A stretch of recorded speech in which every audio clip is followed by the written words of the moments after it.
and welcome to Study Seed। आज हम class 10th economics chapter 3 start करेंगे जो है मनी एंड क्रेडिट। और आज हम इस चैप्टर का इंट्रोडक्शन देखेंगे। इस चैप्टर में हम किस बारे में डिस्कशन करेंगे उसके बारे में एक छोटा सा ओवरव्यू इस वीडियो में देखेंगे। Money in everyday life, money and credit हमारे चैप्टर का नाम है। तो उसमें मनी, पैसा जो है उसका यूज हम अपनी एवरीडे लाइफ में देखते हैं, डेली वेज में हम पैसों का यूज देखते हैं। Money plays a central role in our daily economic activities. पैसे से हम क्या करते हैं, इकोनॉमिक एक्टिविटीज करते हैं, यानी हम लोग ट्रांजैक्शन करते हैं। कोई चीज हमें खरीदनी है तो हम लोग पैसे देते हैं सामने वाले को, और अगर कोई हमसे कोई चीज खरीद रहा है तो हमें पैसे मिलते हैं। तो यानी गुड्स एक्सचेंज करने के लिए एक मीडियम क्या बना रखा है, मनी है, पैसा है, तब जाकर के हम अलग अलग गुड्स एक्सचेंज कर सकते हैं, ले सकते हैं, उनका एक तरह से यूज कर सकते हैं। खरीदने के लिए सबसे बेसिक यूनिट क्या है, मनी। हमें पैसा देना पड़ेगा अगर हमें कोई भी गुड्स खरीदने हैं तो। Almost every transaction of goods and services involves money.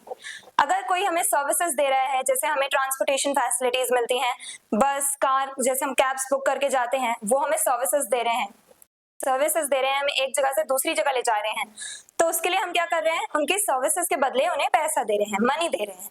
और अगर हमें कोई गुड्स खरीदने हैं, कोई प्रोडक्ट्स खरीदने हैं, मैन्युफैक्चर्ड गुड्स खरीदने हैं, तो उसके लिए भी हम अपने तरफ से पैसे देते हैं, हम पे करते हैं उन गुड्स के लिए। तो इससे क्या होता है, ट्रांजैक्शन यानी खरीदारी में सबसे ज्यादा इंपॉर्टेंट रोल किसका होता है, मनी का। बार्टर सिस्टम, लेकिन ये मनी जो है वो स्टार्टिंग में नहीं हुआ करती थी। जब पहले पैसा नहीं था, जब ये नोट्स, जैसे हम आजकल देखते हैं करेंसीज देखते हैं, इंडियन रुपीज, यूएस डॉलर, पहले जब ये रुपीज या डॉलर्स नहीं थे, जब ये करेंसीज नहीं थी, तब चला करता था barter system. Earlier people exchange goods directly. पहले क्या होता था, जब पैसे नहीं थे, जब करेंसीज नहीं हुआ करती थी, नोट्स नहीं होते थे, तब लोग जो थे वो डायरेक्टली गुड्स एक्सचेंज कर लिया करते थे। फॉर एग्जाम्पल, अगर मुझे व्हीट चाहिए और आपको राइस चाहिए, मेरे पास व्हीट है, मेरे पास राइस है और आपके पास व्हीट है, तो हम लोग क्या करेंगे, एक्सचेंज कर लेंगे। तो इस टाइप से गुड्स एक्सचेंज कर लिया करते थे। मेन प्रॉब्लम, लेकिन इस बार्टर सिस्टम में भी एक प्रॉब्लम थी, कौन सी, double coincidence of wants. Double coincidence of wants क्या होता है, both parties had to want what the other offered.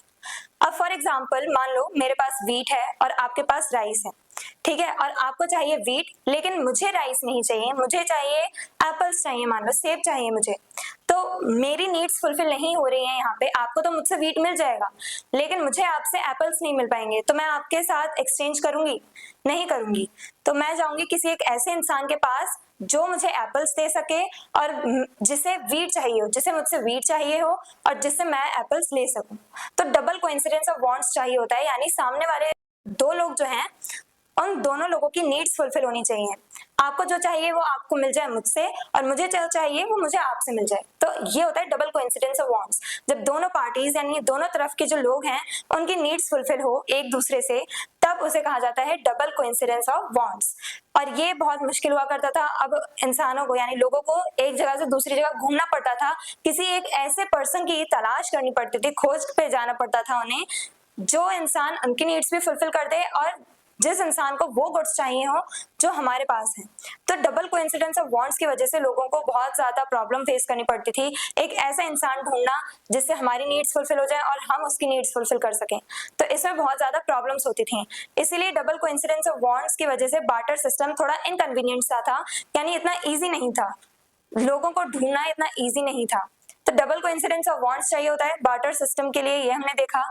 अब ये प्रॉब्लम्स जो राइज हो रही थी डबल कोइंसिडेंस ऑफ वांट्स की वजह से, यानी अगर आपको ऐसे लोग नहीं मिल पा रहे हैं जो आपकी नीड्स फुलफिल कर सके और आप जिनकी नीड्स फुलफिल कर सको, ऐसे लोग आपको नहीं मिल रहे हैं, तो आप एक्सचेंज नहीं कर पाओगे। तो ये जो लिमिटेशन है बार्टर सिस्टम की, इसी से कोप अप करने के लिए, ओवरकम करने के लिए हमारे पास मनी आया। Emergence of money. To overcome the limitations of barter system, money was introduced as a medium of exchange. अब barter system में ये जो प्रॉब्लम राइज हो रही थी डबल कोइंसिडेंस ऑफ वांट्स की, तो उसकी वजह से क्या हुआ, अब इस लिमिटेशन को किसने खत्म किया, यानी ये जो प्रॉब्लम थी इसे किसने खत्म किया, पैसों ने। जब ये बार्टर सिस्टम चल रहा था तब लोगों को थोड़ी प्रॉब्लम्स फेस करनी पड़ रही थी, लोगों को डबल कोइंसिडेंस ऑफ वांट्स के वजह से प्रॉब्लम सफर करनी पड़ रही थी, यानी ऐसे इंसान ढूंढने पड़ रहे थे जिसकी नीड्स वो फुलफिल कर सकें और जिससे उनकी नीड्स फुलफिल हो सके। तो तो ऐसे इंसान की खोज करना बहुत ज्यादा मुश्किल हुआ करता था। इस वजह से क्या हुआ, जब पैसे आए यानी जब नोट्स, जो मनी आज हम देखते हैं, जब उसका आविष्कार हुआ, कॉइन्स चलने लगे। स्टार्टिंग में तो कॉइन्स चलते थे, तो जब कॉइन्स का आविष्कार हुआ, जब पैसे बनने शुरू हुए, जब पैसों का यूज करना हमने शुरू किया इंसानों ने, तो इससे क्या हुआ, ये जो डबल कोइंसिडेंस ऑफ वांट्स की प्रॉब्लम थी ये खत्म हो गई। अब हम लोग गुड्स एक्सचेंज नहीं कर रहे हैं। अगर किसी को मुझसे वीट चाहिए तो वो मुझे पैसे दे देगा और मुझसे वीट ले लेगा। अब मुझे राइस चाहिए तो मैं जाके किसी को पैसे दे दूंगी और उससे राइस ले लूंगी। अब मुझे किसी एक इंसान की तलाश करने की जरूरत नहीं है। मुझे कोई ऐसा इंसान नहीं ढूंढना पड़ेगा जिसे वीट चाहिए और जिससे मुझे राइस मिल जाए। मुझे अब सीधा क्या करना है, पैसे मुझे मिल रहे हैं, मैं अर्न करूंगी और वो पैसे, उसी पैसों से मैं खरीद लूंगी जो भी अपने गुड्स मुझे चाहिए, वो सब मैं खरीद लूंगी। तो इससे क्या होगा कि मनी के आने की वजह से ट्रांजैक्शंस और ज्यादा इजी हो गए, डबल कोइंसिडेंस ऑफ वांट्स जैसी प्रॉब्लम्स खत्म हो गई। मनी ने एक तरह से लोगों की लाइफ को थोड़ा इजी कर दिया था ट्रांजैक्शंस के मामले में, इकोनॉमिक एक्टिविटीज के मामले में।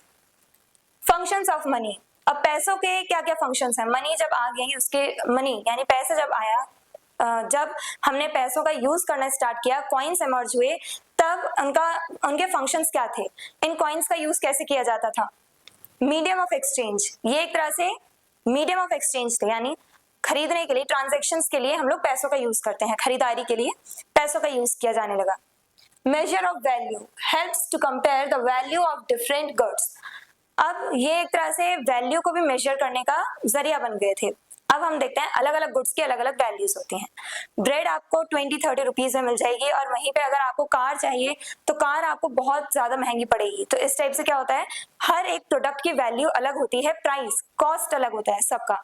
तो अब सभी के कॉस्ट अलग है। अब हमने देखा है करेंसी, नोट्स, ऐसा तो नहीं है कि सिर्फ 10 रुपए के नोट होते हैं हमारे पास या सिर्फ 500 के नोट्स होते हैं, नहीं, डिफरेंट वैल्यूज के नोट्स होते हैं।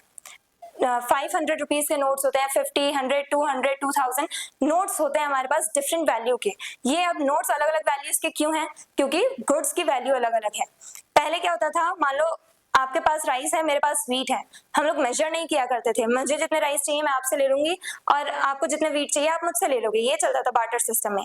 लेकिन अब फिक्स्ड अमाउंट में कर दिया गया कि 1 kg के लिए आपको इतना पे करना पड़ेगा, यानी एक तरह से वैल्यूज सेट कर दी गई कि आपको, जैसे अगर आप सब्जियां लेने जाते हो तो आपको इतने, अगर आप टोमेटोज खरीदते हो तो आपको 1 किलो के लिए इतना अमाउंट पे करना पड़ेगा। ऐसा होता है, गुड्स के वैल्यूज के हिसाब से ही आपको कितना पैसा देना है वो सेट किया जाता है। तो यहाँ पे वैल्यू को मेजर करने के लिए भी मनी बहुत ज्यादा यूजफुल है। अब ये हमने मनी एंड क्रेडिट, जो हमारा चैप्टर है उसमें से हमने मनी वाला पार्ट अभी समझा। अब क्रेडिट क्या होता है। Along with money, credit also plays an important role in economic life. पैसे के ही साथ साथ, जैसे मनी जो हमने अभी देखा, उसके साथ साथ क्रेडिट भी बहुत इंपॉर्टेंट रोल प्ले करता है हमारी डेली वे इकोनॉमिक एक्टिविटीज में, इकोनॉमिक लाइफ में। वो कैसे, क्रेडिट पहली बात होता क्या है, credit means borrowed funds that must be repaid with और विदाउट इंटरेस्ट। क्रेडिट, जिसे हम आम भाषा में लोन्स कह देते हैं, नॉर्मली हम जिसे लोन कहते हैं वही है क्रेडिट। क्रेडिट यानी वो फंड्स, वो पैसा जो आपने उधार लिया है, उस पे हो सकता है कि इंटरेस्ट रेट चार्ज किया जाए और ये भी हो सकता है कि ना किया जाए। जैसे हम लोग देखते हैं फार्मर्स जो है उन पे हाई इंटरेस्ट रेट चार्ज करते हैं, कौन, मनी लेंडर्स। बैंक से हम लोग पैसा लेते हैं, लोन लेते हैं, तो हमें कुछ इंटरेस्ट रेट पे करना पड़ता है, हम पे इंटरेस्ट रेट चार्ज करता है बैंक। तो इससे क्या होता है, लोन्स हमें मिलते हैं और यही जो लोन्स हैं उन्हें क्रेडिट कहा जाता है इकोनॉमी में। और ये जो क्रेडिट है ये बहुत इंपॉर्टेंट रोल प्ले करते हैं हमारी इकोनॉमिक लाइफ में। वो कैसे, credit helps people meet needs, start businesses and grow economically. जब क्रेडिट यानी लोन, अब मान लो किसी इंसान के पास पैसा नहीं है, उसे पैसों की जरूरत है, बिजनेस स्टार्ट करना है, उसे बहुत ज्यादा इन्वेस्टमेंट करनी पड़ेगी, अब उसके पास इतना ज्यादा पैसा नहीं है, इतने ज्यादा फंड्स नहीं है, वो क्या करेगा, बैंक के पास जाएगा, लोन लेके आएगा और उसके बाद अपना बिजनेस स्टार्ट करेगा। तो इससे क्या हो रहा है, लोगों की हेल्प हो रही है, लोग अपने बिजनेस स्टैब्लिश कर पा रहे हैं, कंपनीज स्टैब्लिश कर पा रहे हैं और अपनी नीड्स फुलफिल कर पा रहे हैं, साथ ही साथ वो इकोनॉमिकली ग्रो कर पा रहे हैं। बिजनेसेस जब उनके ग्रो करेंगे, जब उनका बिजनेस ग्रो करेगा, तब क्या होगा, वो इकोनॉमिकली भी ग्रो करेंगे, यानी उनके पास पैसा आएगा इन रिटर्न। तो लोन्स लेकर के लोग अपना डेवलपमेंट करते हैं इकोनॉमिकली, इसलिए लोन्स यानी क्रेडिट बहुत ज्यादा इंपॉर्टेंट हो जाते हैं। मनी, अभी हमने इस वीडियो में देखा इंट्रोडक्शन में कि मनी एक बहुत ज्यादा इंपॉर्टेंट रोल प्ले करता है as a medium of exchange, यानी मीडियम ऑफ एक्सचेंज। अगर हमें ट्रांजेक्शन करना है, खरीदारी करनी है, तो सबसे ज्यादा इंपॉर्टेंट रोल किसका देखने को मिलता है? मनी का। पहले जब पैसे नहीं हुआ करते थे तब चलता था बार्टर सिस्टम। बार्टर सिस्टम में मेन प्रॉब्लम थी डबल कोइंसिडेंस ऑफ वांट्स की। जो आपको चाहिए वो मेरे पास होना चाहिए और जो मुझे चाहिए वो आपके पास होना चाहिए, तभी हम लोग गुड्स एक्सचेंज कर पाएंगे। वरना मैं किसी एक ऐसे इंसान को ढूंढूंगी जो मेरी नीड्स फुलफिल कर सके और जिसकी नीड्स मैं फुलफिल कर सकूं। लेकिन जब कॉइन्स आए, यानी जब मनी का इमर्जेंस हुआ, जब मनी आया है, पैसों का यूज करना स्टार्ट किया हमने, पैसों का जब आविष्कार हुआ, तब क्या हुआ? लोगों की लाइफ थोड़ी इजी हो गई। अब लोग एक तरह से मनी का as a medium of exchange use करने लगे डिफरेंट गुड्स के लिए, डिफरेंट वैल्यूज ऑफ गुड्स के लिए। डिफरेंट वैल्यू ऑफ मनी हमें देनी पड़ती थी, यानी जितने अमाउंट ऑफ गुड्स हैं उनके लिए फिक्स कर दिया गया कि आपको इतने रुपीस पे करने पड़ेंगे। तो ये जो पैसा है वो हमें वैल्यूज को मेजर करने में भी बहुत ज्यादा हेल्पफुल है। साथ ही साथ क्रेडिट यानी लोन्स, ये हमारे लिए बहुत ज्यादा इंपॉर्टेंट हो जाते हैं अगर हमें अपना इकोनॉमिकल डेवलपमेंट करना है तो। क्यों? क्योंकि लोन्स लेकर के लोग अपने बिजनेस स्टैब्लिश करते हैं, बिजनेस सेटअप करते हैं, कंपनीज स्टैब्लिश करते हैं और खुद इकोनॉमिकली ग्रो करते हैं, अपनी नीड्स फुलफिल कर पाते हैं। तो इसीलिए मनी एंड क्रेडिट बहुत ज्यादा इंपॉर्टेंट है हमारी इकोनॉमिक लाइफ में। ये हमने आज की इंट्रोडक्टरी वीडियो में देखा। अगले वीडियो से हम टॉपिक 1 स्टार्ट करेंगे इस चैप्टर का। और अगर आपको इस चैप्टर के डिटेल नोट्स चाहिए तो हमारी वेबसाइट studyseed.net पर विजिट करें। मिलते हैं नेक्स्ट वीडियो में नेक्स्ट टॉपिक के साथ। Stay curious, stay consistent. Thank you very much. Hello everyone, this is Janvi and welcome to Study Seed. आज हम क्लास 10th इकोनॉमिक्स चैप्टर 3 का टॉपिक 1 स्टार्ट करेंगे, जिसमें हम जानेंगे money as a medium of exchange के बारे में, यानी पैसों का यूज कैसे हम गुड्स एक्सचेंज करने के लिए या खरीदने के लिए, अपने ट्रांजैक्शन में, खरीदारी में हम कैसे मनी का यूज करते हैं, उसके बारे में हम आज के टॉपिक में जानेंगे। बार्टर सिस्टम पहले चला करता था जब मनी नहीं था, यानी जब पैसों का रोल हमें नहीं देखने को मिला था, जब पैसों का आविष्कार नहीं हुआ था, यानी पैसों के आने से पहले का जो टाइम था, उस टाइम पे लोग कैसे ट्रांजैक्शन किया करते थे? बार्टर सिस्टम के through. People exchange goods for goods directly. अब ये बार्टर सिस्टम में होता क्या था? ट्रांजैक्शंस कैसे होते थे? गुड्स के बदले में गुड्स दिए जाते थे। फॉर एग्जाम्पल, मेरे पास वीट है, आपके पास राइस है। अब आपको वीट चाहिए और मुझे राइस चाहिए, तो हम अपने गुड्स एक्सचेंज कर लेंगे। मैं आपको वीट दे दूंगी और आप मुझे राइस दे दोगे। इससे क्या हो रहा है? हमारी नीड्स फुलफिल हो जा रही हैं। हम इस टाइप से गुड्स एक्सचेंज करके अपना काम चला ले रहे हैं, अपनी नीड्स फुलफिल कर ले रहे हैं। तो ये था बार्टर सिस्टम, जो पैसों के आने से पहले चल रहा था, यानी पैसों के इन्वेंशन से पहले, मनी के इन्वेंशन से पहले ये सब चला करता था बार्टर सिस्टम। लोग गुड्स के बदले में गुड्स दिया करते थे, किसी प्रोडक्ट के बदले में प्रोडक्ट लिया करते थे, यानी एक्सचेंज हुआ करता था गुड्स का। प्रॉब्लम, लेकिन इसमें प्रॉब्लम क्या थी? Double coincidence of wants. अब फॉर एग्जांपल, जैसे अभी हमने देखा, मान लो मेरे पास वीट है और आपके पास राइस है। अब मुझे तो राइस चाहिए लेकिन आपको वीट नहीं चाहिए, तो आप मुझसे एक्सचेंज नहीं करोगे गुड्स। आप अपनी नीड्स फुलफिल करने की सोचोगे, तो आप एक ऐसे इंसान को जाके ढूंढोगे जिसे आपसे राइस मिल जाए, जिसे आप राइस दे दो और जिससे आपको आपकी जरूरत की चीजें मिल जाएं। फॉर एग्जाम्पल, मान लेते हैं एप्पल्स, या फिर मान लो आपको शूज चाहिए, तो आप शू मेकर के पास जाओगे, और शू मेकर में भी एक ऐसे शू मेकर के पास जिसे राइस चाहिए हो, जिससे क्या होगा कि आप उसे राइस दे दोगे और वो आपको शूज दे देगा। तो इससे क्या हो रहा है कि दोनों की नीड्स फुलफिल हो जाएंगी। तो डबल कोइंसिडेंस ऑफ वांट्स चाहिए होता था, यानी जो आपको चाहिए वो सामने वाले के पास होना चाहिए और जो सामने वाले को चाहिए वो आपके पास होना चाहिए। तो इसे कहा जाता है डबल कोइंसिडेंस ऑफ वांट्स। तो ये इसकी नीड हुआ करती थी, ये रिक्वायरमेंट थी, यानी डबल कोइंसिडेंस ऑफ वांट्स होना चाहिए, तब जाके बार्टर सिस्टम सक्सेसफुली काम करेगा। लेकिन इससे क्या थी? बहुत सारी प्रॉब्लम्स राइज हो रही थी। किसी एक इंसान को ढूंढना, एक स्पेसिफिकली एक पर्सन को ढूंढना जिससे आपकी नीड्स फुलफिल हो जाए और जिसकी नीड्स आप फुलफिल कर सको, तो ये बहुत ज्यादा मुश्किल होता था, काफी टाइम लग जाता था। तो इससे क्या होता है, इससे क्या हुआ, ये जो बार्टर सिस्टम था वो थोड़ा एक तरह से वो थोड़ी डिफिकल्टी राइज कर रहा था लोगों की लाइफ में। मनी का रोल देखने को नहीं मिलता हमें यहाँ पे। बार्टर सिस्टम में गुड्स के लिए गुड्स दिए जाते हैं। अब यहाँ पे जरूरत थी पैसों की, मनी की, यानी एक ऐसा यूनिफॉर्म मीडियम लाया जाए जिससे कि हम एक्सचेंज कर सकें। सब लोग अब पैसों को लेकर के एक्सचेंज करने लगे, जैसे to remove the difficulties of barter system. अब बार्टर सिस्टम में ये जो डिफिकल्टी थी क्या थी, डबल कोइंसिडेंस ऑफ बॉन्ड्स। तो इसकी वजह से लोग बहुत परेशान थे, उन्हें एक तरह से बहुत प्रॉब्लम हुआ करती थी। एक ऐसे इंसान को ढूंढने में लोगों को बहुत टाइम लगता था जिसकी नीड्स वो फुलफिल कर सके और जिससे हमारी नीड्स फुलफिल हो जाएं। तो इससे क्या होता था, ये बार्टर सिस्टम की वजह से बहुत ज्यादा डिफिकल्टीज राइज हो रही थी और लोग चाहते थे एक ऐसा यूनिफॉर्म मीडियम हो, यूनिफॉर्म मीडियम ऑफ एक्सचेंज चाहते थे लोग, यानी मनी जो हर कोई एक्सेप्ट कर ले।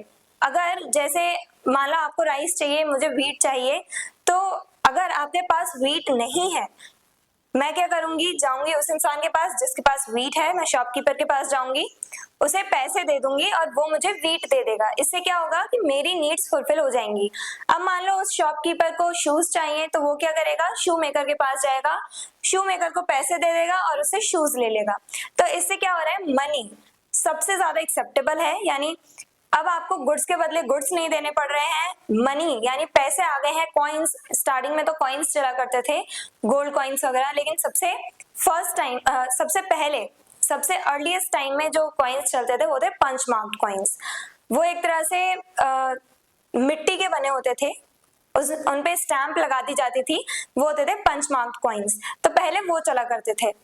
तो ये जो पंच मार्क्ड कॉइन्स थे, इनसे स्टार्टिंग हुई, उसके बाद गोल्ड कॉइन्स और ऐसी मनी का डेवलपमेंट होता चला गया और आज हमारे पास पेपर के नोट्स होते हैं। ओके, तो क्या है यहाँ पे कि कॉइन्स के आ जाने से, यानी मनी के आ जाने से क्या हुआ, लोगों की लाइफ थोड़ी इजी हो गई। क्यों? क्योंकि पैसा अब हर कोई एक्सेप्ट कर रहा था, यानी मनी एक ऐसे मनी हर कोई एक्सेप्ट कर सकता था। तो इस टाइप से एक्सचेंज में या कह लो ट्रांजैक्शन में बहुत ज्यादा हेल्पफुल साबित हुआ कौन, मनी, लोगों के लिए। मनी बहुत ज्यादा हेल्पफुल प्रूफ हुआ लोगों की इकोनॉमिक लाइफ में। Advantages of money over barter. अब बार्टर सिस्टम से बेहतर था मनी, पैसे। कॉइन्स बहुत ज्यादा इंपॉर्टेंट रोल प्ले कर रहे थे हमारी इकोनॉमिक लाइफ में, लेकिन ऐसे कौन से एडवांटेजेस, कौन से बेनिफिट्स हमें मिले मनी से? No double coincidence needed. अब हमें डबल कोइंसिडेंस की जरूरत नहीं थी, यानी अब हमें किसी एक पर्टिकुलर पर्सन को तलाशने की जरूरत नहीं थी, हमें एक इंसान को, ऐसे इंसान को ढूंढने की जरूरत नहीं थी जिसके साथ हम अपने गुड्स एक्सचेंज कर सकें।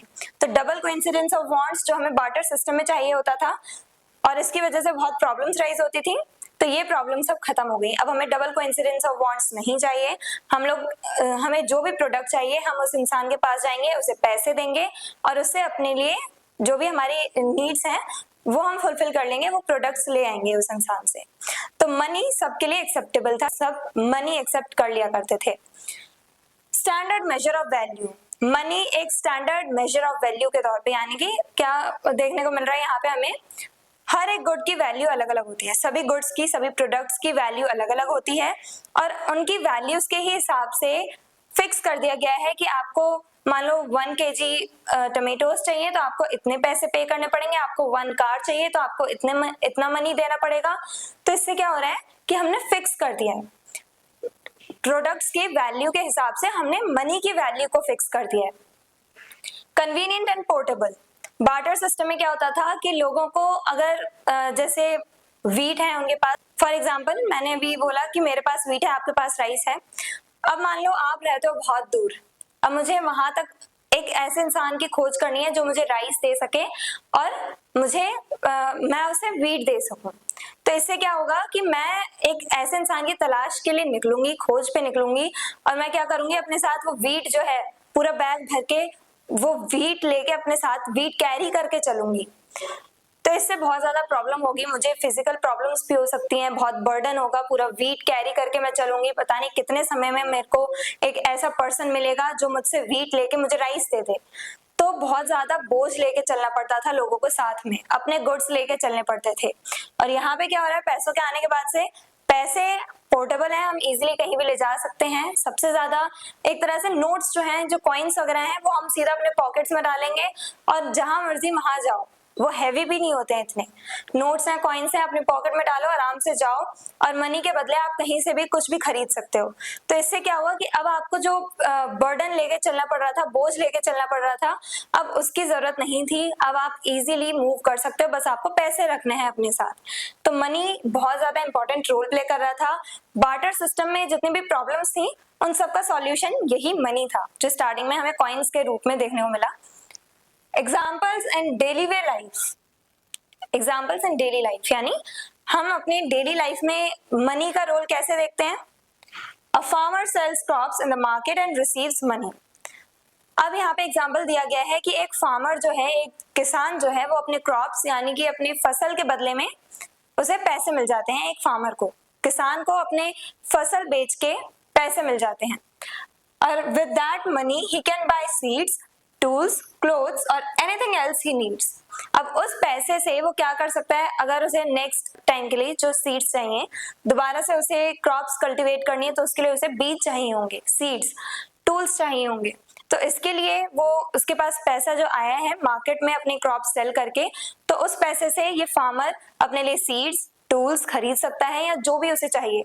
फॉर एग्जाम्पल मान लो अगर फार्मर को अपने घर में टीवी चाहिए। अब टीवी चाहिए तो ऐसा तो नहीं है कि वो अपनी क्रॉप्स ले जाएगा टीवी वाले के पास और एक्सचेंज कर लेगा कि आप मेरी ये क्रॉप्स रख लो, मैंने वीट कल्टीवेट किया है, आप वीट रख लो और मुझे एक टीवी दे दो।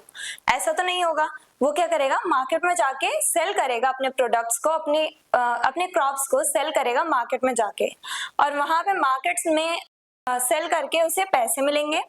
अब ये जो पैसे हैं उसे, उन पैसों की मदद से वो जा करके अपनी नीड्स फुलफिल कर सकता है। टीवी, क्लोथ्स, जो कुछ खरीदना है सब खरीद सकता है। तो ये हमें देखने को मिला कि मनी कितना इंपॉर्टेंट रोल प्ले करता है हमारी डेली वे लाइफ में। मनी और बार्टर सिस्टम को हमने कंपेयर किया। बार्टर सिस्टम में इतनी प्रॉब्लम्स थी, डबल कोइंसिडेंस ऑफ वांट्स चाहिए होता था, हमें बर्डन यानी बोझ लाद के ले जाना पड़ता था अपने ऊपर, और किसी एक इंसान की, ऐसे इंसान की तलाश करनी पड़ती थी जिसके साथ हम अपने गुड्स एक्सचेंज कर सकें। तो इसमें बहुत प्रॉब्लम होती थी और बहुत टाइम कंज्यूमिंग था ये पूरा प्रोसेस, यानी बहुत ज्यादा समय बर्बाद होता था। लेकिन पैसों के आ जाने के बाद से, पैसों के आविष्कार के बाद से, जब से मनी आया, मनी का इमर्जेंस हमें देखने को मिला, तो इससे क्या हुआ, बार्टर सिस्टम में जितनी भी प्रॉब्लम्स थी वो सॉल्व हो गई। बार्टर सिस्टम में डबल कोइंसिडेंस ऑफ वांट्स चाहिए होता था, वो मनी के आने के बाद से खत्म हो गया। अब हम लोग डायरेक्टली मनी के साथ ट्रांजैक्शन कर सकते हैं। अब हमें किसी इंसान की खोज करने की जरूरत नहीं थी। हम जाएं जिसके पास भी, जैसे मान लो शॉपकीपर के पास जाएं, हमें जो चाहिए हम वो खरीद लें और बदले में पैसे दे दें। शॉपकीपर को अपनी नीड्स फुलफिल करनी है तो वो दूसरे किसी इंसान के पास जाएगा, पैसों के बदले अपने लिए प्रोडक्ट्स ले आएगा। तो इस टाइप से मनी ने बहुत ज्यादा हमारी लाइफ को इजी करा, इकोनॉमिक लाइफ को। और उसके बाद मनी बहुत ज्यादा एक तरह से पोर्टेबल है मनी, हम लोग जेब में रख के ले जा सकते हैं और जहां मर्जी वहां घूम सकते हैं, हमें बोझ लाद के नहीं ले जाना पड़ रहा है। तो हमने बार्टर सिस्टम और मनी, इन दोनों को कंपेयर किया कि बार्टर सिस्टम अच्छा था या मनी के आ जाने के बाद का जो सिस्टम चला आ रहा है इकोनॉमिक सिस्टम, वो बेटर है। तो साफ पता चल रहा है बेटर कौन सा है। ये जो हमें मनी देखने को मिला है, उसके बाद का जो टाइम है वो बहुत ज्यादा हमारे लिए कन्वीनियंट है और हम लोगों के लिए एक तरह से कह सकते हैं बहुत आसान हो गई है हमारी इकोनॉमिक लाइफ मनी के इन्वेंशन के बाद से।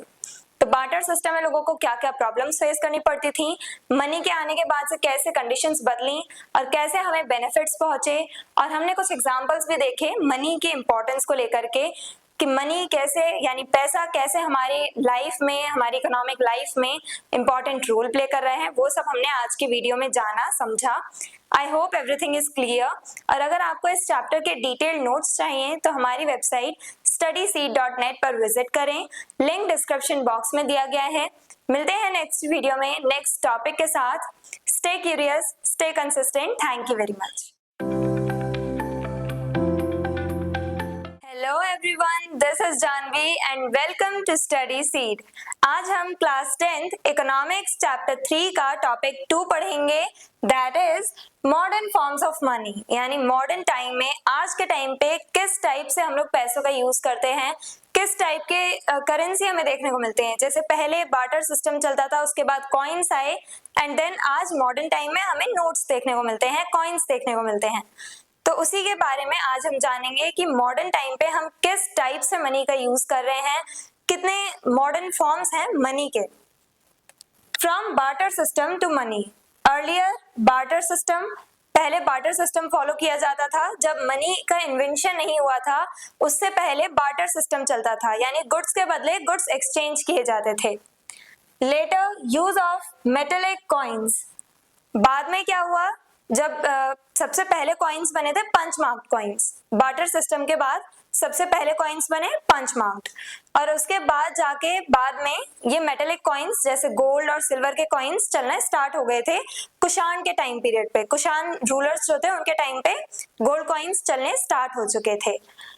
Now paper notes and coins. अब आज हम किस टाइप से देखते हैं करेंसीज, आज मनी किस फॉर्म में हम देखते हैं, पेपर के नोट होते हैं हमारे पास और कॉइन्स होते हैं मेटेलिक कॉइन्स। लेकिन ये मेटेलिक कॉइन्स पहले के जैसे नहीं होते, जैसे पहले गोल्ड और सिल्वर के कॉइन्स चला करते थे। अब ये कॉइन्स एक तरह से जो स्टेनलेस स्टील होती है मोस्टली उनसे ये कॉइन्स बनाए जाते हैं, ब्रास, निकल, इनके कॉम्बिनेशन से ये कॉइन्स बनाए जाते हैं आज के टाइम पे। Legal tender money. Legal tender money यानी कि जो मनी बाय लॉ हमने एक्सेप्ट कर रखी है उसे कहा जाता है legal tender money. Money issued by the RBI and government as legal tender. RBI यानी रिजर्व बैंक ऑफ इंडिया और गवर्नमेंट के थ्रू जो भी कॉइन्स या नोट्स बनाए जाते हैं, करेंसीज बनाई जाती हैं, उन्हें सभी लोग एक्सेप्ट करते हैं इंडिया में। तो इंडिया के एग्जांपल यहाँ पे देख रहे हैं, इंडिया में जैसे आरबीआई कोई भी नोट इश्यू करती है, कोई भी नोट्स अगर आरबीआई या फिर गवर्नमेंट बनाती है तो वो हम जो है इंडिया के सिटीजन्स जो हैं वो एक्सेप्ट करते हैं। It must be accepted as a medium of payment by law. और जो भी नोट्स या जो भी करेंसी आरबीआई और गवर्नमेंट इश्यू करवाते हैं, वो जो करेंसी है, वो नोट्स, वो मनी जो है, उनका यूज हम अपने ट्रांजैक्शन में करते हैं और बाय लॉ इन्हें एक्सेप्ट किया गया है। यानी हम लोग इंडिया में जैसे रुपीस जो है वो कौन इश्यू करवाता है, आरबीआई और गवर्नमेंट, और हम लोगों ने बाय लॉ इन्हें एक्सेप्ट कर रखा है। हम लोग ट्रांजैक्शन करते हैं, कोई भी खरीदारी करते हैं तो रुपीस का यूज करते हैं। ऐसे ही यूएसए में यूएस डॉलर्स चलते हैं। अलग अलग कंट्रीज में उनके डिफरेंट करेंसीज हैं जो बाय लॉ लोगों ने एक्सेप्ट कर रखी हैं। Modern forms. अब ऐसा नहीं है कि सिर्फ हम नोट्स के ही फॉर्म में पेपर नोट्स ही देख रहे हैं मनी के तौर पे। डिफरेंट फॉर्म्स ऑफ मनी हम लोग देख रहे हैं मॉडर्न टाइम्स पे। कौन कौन से? Paper currency and coins issued by RBI accept ₹1 coins issued by government of India guaranteed by the central authority। Central authority यानी गवर्नमेंट, जैसे गवर्नमेंट जो है वो ₹1 का जो कॉइन है वो इश्यू करवाती है, गवर्नमेंट बनाती है ₹1 के कॉइन को, और बाकी जितने भी नोट्स हैं, जितने भी कॉइन्स हैं, वो कौन इश्यू करता है? RBI, reserve Bank of India. और आरबीआई और गवर्नमेंट के थ्रू ये जो इश्यू करवाई जाती है करेंसी, जो नोट्स या कॉइन्स बनाए जाते हैं, उन्हें हम एक्सेप्ट करते हैं, उन्हें हम अपने ट्रांजेक्शन में यूज करते हैं। और ये सेंट्रल अथॉरिटी के थ्रू बनाए गए हैं, यानी गवर्नमेंट और आरबीआई भी एक तरह से सेंट्रल अथॉरिटी ही है। इस वजह से क्या होता है, इनके थ्रू ये जो सेंट्रल अथॉरिटी इश्यू करवा रही है कॉइन्स, नोट्स, और इनकी अथॉरिटी की ही वजह से, क्योंकि हम इनकी अथॉरिटी मानते हैं, हम इनकी पावर एक्सेप्ट करते हैं, हमें पता है कि ये हम पे पावर स्टैब्लिश करके बैठे हुए हैं और गवर्नमेंट हमारे वेलफेयर के लिए ही काम कर रही है, हमारे थ्रू इलेक्ट करी हुई ये गवर्नमेंट है। तो ये जो सेंट्रल अथॉरिटी है उसे हम एक्सेप्ट करते हैं, और इसी की वजह से ये जो भी नोट्स या फिर कह लो मनी, कॉइन्स, नोट्स वगैरह जो भी इश्यू करवाते हैं वो हम वाइडली एक्सेप्ट करते हैं। Deposits with banks. Modern form में ही, यानी हम लोग आज मॉडर्न टाइम में बैंक्स में भी, सिर्फ पेपर नोट्स ही नहीं, बैंक्स में भी हम मनी एज अ सेविंग हम लोग बैंक में डिपॉजिट करते हैं। पैसे बैंक में हम लोग सेव करते हैं, अपने अकाउंट में पैसे सेव करते हैं, हमारी सेविंग्स होती हैं बैंक में। तो हम क्या करते हैं, बैंक में अपने जो सेविंग्स हैं उन्हें डिपॉजिट करते हैं। These deposits are demand deposits, और यही जो बैंक में हम लोग पैसा जमा करके आ रहे हैं वही हमारी डिमांड डिपॉजिट्स हैं। यानी हमारी डिमांड पे जब हमें नीड होगी, जब हमें रिक्वायरमेंट होगी पैसों की, तब हम एटीएम के थ्रू या फिर बैंक से जाके पैसे निकलवा सकते हैं अपनी डिमांड पे। हमें कितने पैसे चाहिए, हमें कब निकलवाने हैं, अपनी डिमांड पे हम अपने जो पैसे हैं वो बैंक से निकलवा सकते हैं, अपने अकाउंट से। अपनी सेविंग्स का हम एक तरह से यूज कर सकते हैं। बैंक में डिपॉजिट कर दो, वहां पे आपके पैसे सेव रहेंगे और जब आपको जरूरत होगी तो आप एटीएम से निकलवा सकते हो। चेक्स, अब चेक्स के फॉर्म में भी हम देखते हैं मनी को। A paper instructing the bank to pay from an account helps in cashless transactions. अब काफी बार होता है कि हम लोग काफी ज्यादा अमाउंट में जो पैसे हैं वो घर में नहीं रखते, हम नॉर्मली पैसे लेके हर जगह नहीं जाते, और अगर बड़ी पेमेंट हमें करनी है, कोई ज्यादा रुपीस हमें पे करने हैं, बहुत बड़ा अमाउंट हमें पे करना है, तो हम लोग कैश नहीं देते, हम लोग क्या करते हैं चेक पे मतलब चेक लिख के साइन करके दे देते हैं सामने वाले को। वो जो चेक है वो एक ऐसा पेपर है जिसे जो सामने वाले, मानो हमने चेक साइन करके जिसे भी दिया है वो इंसान बैंक में जाएगा और बैंक के पास वो जो चेक है वो जब सबमिट कर देगा तो बैंक वालों को पता चल जाएगा कि हाँ वो हमारे साइन हो रखे हैं उस चेक पे, यानी कि हम लोग अलाउ कर रहे हैं इस पर्सन को कि हमारे अकाउंट में से पैसे इसके अकाउंट में ट्रांसफर कर दिए जाएं। तो इसकी वजह से क्या होता है, चेक जो है ये बहुत ज्यादा यूजफुल है कैशलेस ट्रांजैक्शन में। हमें कैश नहीं देना पड़ता, सिर्फ हमें एक चेक साइन करना पड़ता है, और ये एक ऐसा पेज है जो कि बैंक वालों को एक तरह से इंस्ट्रक्ट करता है कि आप हमारे अकाउंट में से पैसे ट्रांसफर कर दो दूसरे पर्सन के अकाउंट में। हमें बस उसमें साइन करने होते हैं अपने और अमाउंट फिल करना पड़ता है। डिजिटल और प्लास्टिक मनी, अब हम डिजिटल या फिर कह लो प्लास्टिक मनी के फॉर्म में भी हम लोग देखते हैं आजकल करेंसीज को, अपने पैसों को। कैसे? क्रेडिट कार्ड्स होते हैं, डेबिट कार्ड्स होते हैं, ये प्लास्टिक के कार्ड्स बने होते हैं तो इसलिए प्लास्टिक मनी कहा जाता है इन्हें। तो ये हो गए हमारे plastic money, credit card, debit card, जिनके थ्रू हम पेमेंट कर सकते हैं और हमें कैश लेके नहीं चलना पड़ता, सिर्फ ये कार्ड हम लोग कैरी करेंगे तो वो उससे हम पेमेंट कर सकते हैं। अब यहाँ पे क्या है, ये हमने देखा प्लास्टिक मनी। डिजिटल मनी भी होता है, डिजिटल मनी जैसे मोबाइल वॉलेट्स। मोबाइल वॉलेट्स में क्या आ जाते हैं, पेटीएम, गूगल पे, जहां पे हम मोबाइल के थ्रू पेमेंट कर देते हैं। तो आज के टाइम पे हमें डिफरेंट फॉर्म्स में मनी देखने को मिलती है, पेपर नोट्स, कॉइन्स, ये तो देखने को मिल ही रहे हैं, साथ में हमें डेबिट कार्ड, क्रेडिट कार्ड, ये सब यानी चेक्स हो गए या कह लो प्लास्टिक और डिजिटल मनी हो गई, या फिर हम लोग बैंक में जो डिपॉजिट सेव करते हैं वो सब, इन सभी फॉर्म्स में हमें आजकल पैसा देखने को मिल रहा है। हम डिफरेंट टाइप से हम ट्रांजैक्शन कर सकते हैं, हम खरीदारी कर रहे हैं तो हम पेमेंट डिफरेंट टाइप से कर सकते हैं, चेक्स के थ्रू कर सकते हैं, डेबिट कार्ड्स के थ्रू कर सकते हैं, मोबाइल वॉलेट्स यानी कि गूगल पे, पेटीएम, इनके थ्रू हम लोग पेमेंट कर सकते हैं, या फिर सीधा हम लोग कैश भी दे सकते हैं। तो डिफरेंट फॉर्म्स है हमारे पास मनी के in modern time. Convenient, fast and widely accepted in modern economies. ये जो डिजिटल या प्लास्टिक मनी है, जैसे कार्ड्स वगैरह हो गए या फिर हमारे मोबाइल वॉलेट्स हो गए, ये बहुत कन्वीनियंट है, यानी हमारे लिए बहुत हेल्पफुल है, इजी वे है ट्रांजैक्शन के लिए, इजी वे है पेमेंट के लिए। हम लोग पेमेंट बहुत इजीली कर सकते हैं, फास्टली कर सकते हैं, और ये जो डिजिटल और प्लास्टिक मनी है इसे वाइडली एक्सेप्ट किया जा रहा है आज के टाइम पे। यानी आज के टाइम पे लोग कैश लेके नहीं घूमते, वो डिजिटल मनी का यूज करते हैं, यानी डिजिटली वो पेमेंट कर देते हैं वाया मोबाइल, या फिर वो लोग डेबिट कार्ड्स, क्रेडिट कार्ड्स, इनके थ्रू पेमेंट करते हैं। तो लोगों ने ज्यादातर किस चीज को अडॉप्ट कर रखा है, किसे अडॉप्ट कर रखा है, डिजिटल और प्लास्टिक मनी को। मॉडर्न टाइम में सबसे ज्यादा डिजिटल और प्लास्टिक मनी का यूज हमें देखने को मिलता है। Why modern money works? अब मॉडर्न मनी जो है वो वर्क कैसे कर रही है, हम क्यों एक्सेप्ट कर रहे हैं इस मॉडर्न मनी को? Because people trust the currency note because it is backed by the RBI. क्योंकि जो लोग हैं, हम लोग क्यों इन करेंसीज को एक्सेप्ट करते हैं, क्योंकि जो हमारी सेंट्रल अथॉरिटी है, आरबीआई या गवर्नमेंट जो है, वो इशू करते हैं नोट्स को, वो कॉइन्स निकालते हैं, नए नए कॉइन्स बनाते हैं, नोट्स बनाते हैं, और क्योंकि वो सेंट्रल अथॉरिटी है, हमने उन्हें इलेक्ट किया है, हम उनकी पावर को एक्सेप्ट करते हैं, तो हम लोग क्या करते हैं, उनके थ्रू बनाए हुए करेंसीज को भी एक्सेप्ट करते हैं। आरबीआई या फिर गवर्नमेंट जो भी नोट्स इशू करवाते हैं उन्हें सभी लोग एक्सेप्ट करते हैं। अगर कोई और पर्सन चाहे कि मैं नोट्स छाप लूं, मैं डिफरेंट करेंसीज बना लूं, डिफरेंट नोट्स बना लूं डिफरेंट वैल्यूज के, तो उन लोगों की करेंसीज को अडॉप्ट नहीं किया जाएगा। क्यों? क्योंकि उनके पास सेंट्रल अथॉरिटी नहीं है। अगर आज कोई भी नॉर्मल सिटीजन खड़ा हो गया, उसने नए नोट्स बना दिए डिफरेंट वैल्यू के, जैसे 10,000, 20,000, इसके नोट्स अगर बना दिए, तो क्या हम सब उसे एक्सेप्ट करेंगे? नहीं, क्योंकि ये आरबीआई यानी वो जो पर्सन है उसके पास कोई अथॉरिटी नहीं है, सेंट्रल अथॉरिटी नहीं है। तो गवर्नमेंट और आरबीआई के थ्रू बनाए हुए नोट्स ही हम लोग अडॉप्ट करते हैं, बस एक्सेप्ट करते हैं और उनका यूज अपने ट्रांजैक्शन में करते हैं। आई होप ये आपको क्लियर है कि मनी मॉडर्न फॉर्म में हम लोगों को डिफरेंट फॉर्म्स में मनी देखने को मिलता है। डिजिटल, प्लास्टिक मनी, ये सब देखने को मिलते हैं। चेक्स के थ्रू पेमेंट की जाती है, पेपर नोट्स होते हैं, कॉइन्स होते हैं, डिफरेंट फॉर्म्स है मनी के मॉडर्न टाइम में। और वाइडली एक्सेप्टेड कौन सा है? डिजिटल और प्लास्टिक मनी।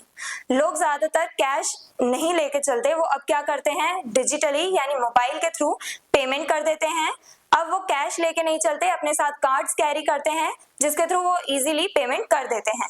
और अगर हमें लार्ज अमाउंट में पेमेंट करनी है, लार्ज अमाउंट हमें पे करना है, तो हम लोग चेक्स के थ्रू पेमेंट कर देते हैं। आई होप ये आपको क्लियर है। अगर कोई डाउट है तो आप कमेंट सेक्शन में लिख सकते हैं। मिलते हैं नेक्स्ट वीडियो में नेक्स्ट टॉपिक के साथ। Stay curious, stay consistent. Thank you very much. Hello everyone, this is Janvi and welcome to Study Seed. आज हम क्लास 10th इकोनॉमिक्स चैप्टर 3 का टॉपिक 3 पढ़ेंगे, दैट इज चेक पेमेंट। आज हम जानेंगे चेक्स के थ्रू कैसे पेमेंट की जाती है, चेक पेमेंट का सिस्टम कैसे चलता है, चेक्स का जो सिस्टम है वो कैसे चलता है, कैसे वर्क करता है, उसके बारे में हम आज के टॉपिक में समझेंगे। सबसे पहले चेक का मतलब क्या होता है? Meaning of cheque: A check is a paper instructing the bank to pay a specific amount of money from the account of the person who writes the check, that is drawer, to the person in whose name the check is issued, that is payee. अब for example मान लो मैं payment कर रही हूँ checks के through, तो मैं कहलाई जाऊंगी ड्रॉअर, और मैं जिस पर्सन को पेमेंट कर रही हूँ वो कहलाया जाएगा पेई। तो जो पैसे रिसीव करेगा, वो जो रिसीवर है वो कहलाया जाएगा पेई, और जो पैसे ट्रांसफर कर रहा है, जिस पर्सन के अकाउंट से पैसे ट्रांसफर किए जा रहे हैं, वो पर्सन कहलाया जाएगा ड्रॉअर। तो एक चेक जो है वो एक ऐसा पेपर होता है जो बैंक को इंस्ट्रक्शन देता है कि आपको कितना अमाउंट ऑफ मनी किस पर्सन के अकाउंट से किस पर्सन के अकाउंट में डालने हैं, यानी बैंक को किस अकाउंट से किस अकाउंट में पैसे ट्रांसफर करने हैं, कितना अमाउंट ऑफ मनी ट्रांसफर करना है। ये इंस्ट्रक्शन कौन देता है बैंक को? चेक्स। और चेक्स कौन साइन करता है, कौन फिल करता है? Drawer. How cheque payment works. अब ये जो चेक पेमेंट है वो कैसे काम करता है, चेक्स के थ्रू कैसे पेमेंट की जाती है? अकाउंट होल्डर और drawer issues a cheque to someone. Account holder जो है यानी जो इंसान पेमेंट कर रहा है वो इंसान कहलाया जाएगा ड्रॉअर। तो जो अकाउंट होल्डर होता है वो किसी एक पर्सन को जब पेमेंट कर रहा होता है तो उसके नाम पे चेक फिल करता है। द रिसीवर और payee deposits the cheque in their bank. और जो रिसीवर होता है जिसको पैसे मिल रहे हैं वो कहलाया जाएगा पेई। तो पेई जो है वो उस चेक को लेकर के बैंक में चला जाएगा और बैंक में अपने बैंक में जाकर के वो चेक सबमिट कर देगा। The bank transfers money from drawer's account to pay's account। और जो बैंक है वो ड्रॉवर्स के अकाउंट से पेई का जो अकाउंट है उसमें पैसे ट्रांसफर कर देगा। तो ये हमने देखा कि अकाउंट होल्डर यानी जो ड्रॉअर है वो चेक फिल करता है पेई के नाम पे, और कितना अमाउंट उसे पे करना है वो सब लिखता है ड्रॉअर। तो ड्रॉअर यानी जो पर्सन पेमेंट कर रहा है, पेई जो पर्सन पेमेंट रिसीव कर रहा है। तो ये दोनों जो नाम है वो आपको याद रखने हैं इकोनॉमी में, पेई और ड्रॉअर। ये चेक सिस्टम में दोनों यूजफुल हैं, दोनों टर्म्स। ड्रॉअर जो पर्सन पेमेंट कर रहा है और पेई जो पर्सन पेमेंट रिसीव कर रहा है। जब ड्रॉअर चेक फिल करके दे देता है पेई को, तो पेई क्या करता है, वो चेक लेके जाता है बैंक में और बैंक में वो चेक सबमिट कर देता है। फिर बैंक वाले क्या करते हैं, वो ड्रॉअर के अकाउंट से पेई के अकाउंट में पैसे ट्रांसफर कर देते हैं। जितना अमाउंट चेक पे फिल किया हुआ होता है उतना अमाउंट ड्रॉअर के अकाउंट से निकल के पेई के अकाउंट में ट्रांसफर कर दिए जाते हैं। एडवांटेजेस। अब इसके क्या एडवांटेजेस हैं, चेक सिस्टम के क्या एडवांटेजेस हैं, क्या बेनिफिट्स हैं? Safe and convenient, no need to carry large amount of cash. अब हम लोगों को ज्यादा अमाउंट में यानी ज्यादा कैश अपने साथ कैरी करने की जरूरत नहीं है। हम लोग क्या करते हैं, अगर लार्ज अमाउंट ऑफ मनी हमें पे करना है तो हम लोग सीधा चेक साइन करके दे देते हैं। तो इसकी वजह से हमारा जो काम है आसान हो गया है, हमें हर जगह कैश लेके नहीं जाना पड़ रहा है। चोरी का भी डर रहता है, क्या पता हम लोग इतना कैश कैरी करके चल रहे हैं, क्या पता कोई चोरी कर ले, तो इस वजह से जो थीव्स हैं उनसे भी डर रहता है। तो यहाँ पे क्या होता है कि चेक्स के आ जाने के बाद से हमें large amount of money carry करने की जरूरत नहीं है, ज्यादा कैश अपने साथ लेके चलने की जरूरत नहीं है, कैरी करने की जरूरत नहीं है। हम लोग चेक्स के थ्रू पेमेंट कर सकते हैं इजीली। तो ये एक सेफर मोड है ट्रांजैक्शन का। Widely accepted, used for businesses, salaries and big transactions। तो ये जो चेक सिस्टम है, चेक पेमेंट है, ये बहुत वाइडली एक्सेप्टेड है, यानी बहुत सारे लोग जैसे बिजनेसमैन हो गए, जब बिजनेस डील्स होती हैं तो उसमें भी चेक्स के ही थ्रू पेमेंट की जाती है। जब एम्प्लॉयर अपने एम्प्लॉय को सैलरी देता है वो भी चेक्स के ही थ्रू देता है। और जो बड़े बड़े ट्रांजेक्शन्स होते हैं जिसमें हमें बहुत ज्यादा अमाउंट ऑफ मनी पे करना है, तो उसमें हम लोग क्या करते हैं, चेक्स का यूज करते हैं। तो चेक पेमेंट बहुत ज्यादा इंपॉर्टेंट है हमारे लिए, एक सेफर मोड है, चोरी होने का कोई खतरा नहीं है यहाँ पे, और साथ ही साथ हम इजीली पेमेंट कर भी सकते हैं लार्ज अमाउंट ऑफ मनी का। हम लोगों को हर जगह कैश कैरी करने की जरूरत नहीं है। प्रमोट्स कैशलेस ट्रांजैक्शंस, हमें कैश कैरी करने की जरूरत नहीं है, ये कैशलेस ट्रांजैक्शन होता है। हम लोग कैश नहीं दे रहे हैं सामने वाले को, सिर्फ चेक साइन करके दे रहे हैं। वो पर्सन क्या करेगा, जाएगा बैंक में, वो चेक सबमिट करेगा और बैंक वाले क्या करेंगे, उसके अकाउंट में पैसे ट्रांसफर कर देंगे हमारे अकाउंट से। लिमिटेशंस, लेकिन इस चेक पेमेंट की लिमिटेशंस भी हैं, यानी चेक सिस्टम ये जो चल रहा है उसकी कुछ लिमिटेशंस भी हैं, कुछ प्रॉब्लम्स भी हैं। Only those with bank accounts can issue or receive checks। सिर्फ वही लोग जिनका बैंक अकाउंट है, जिन लोगों का बैंक अकाउंट है, सिर्फ वही लोग क्या कर सकते हैं, चेक पेमेंट कर सकते हैं। चेक्स के थ्रू पेमेंट रिसीव कर सकते हैं और चेक्स के थ्रू पेमेंट सिर्फ वही लोग कर सकते हैं जिन लोगों के बैंक अकाउंट्स हैं। प्रोसेसिंग में take time compare to instant cash और डिजिटल पेमेंट्स।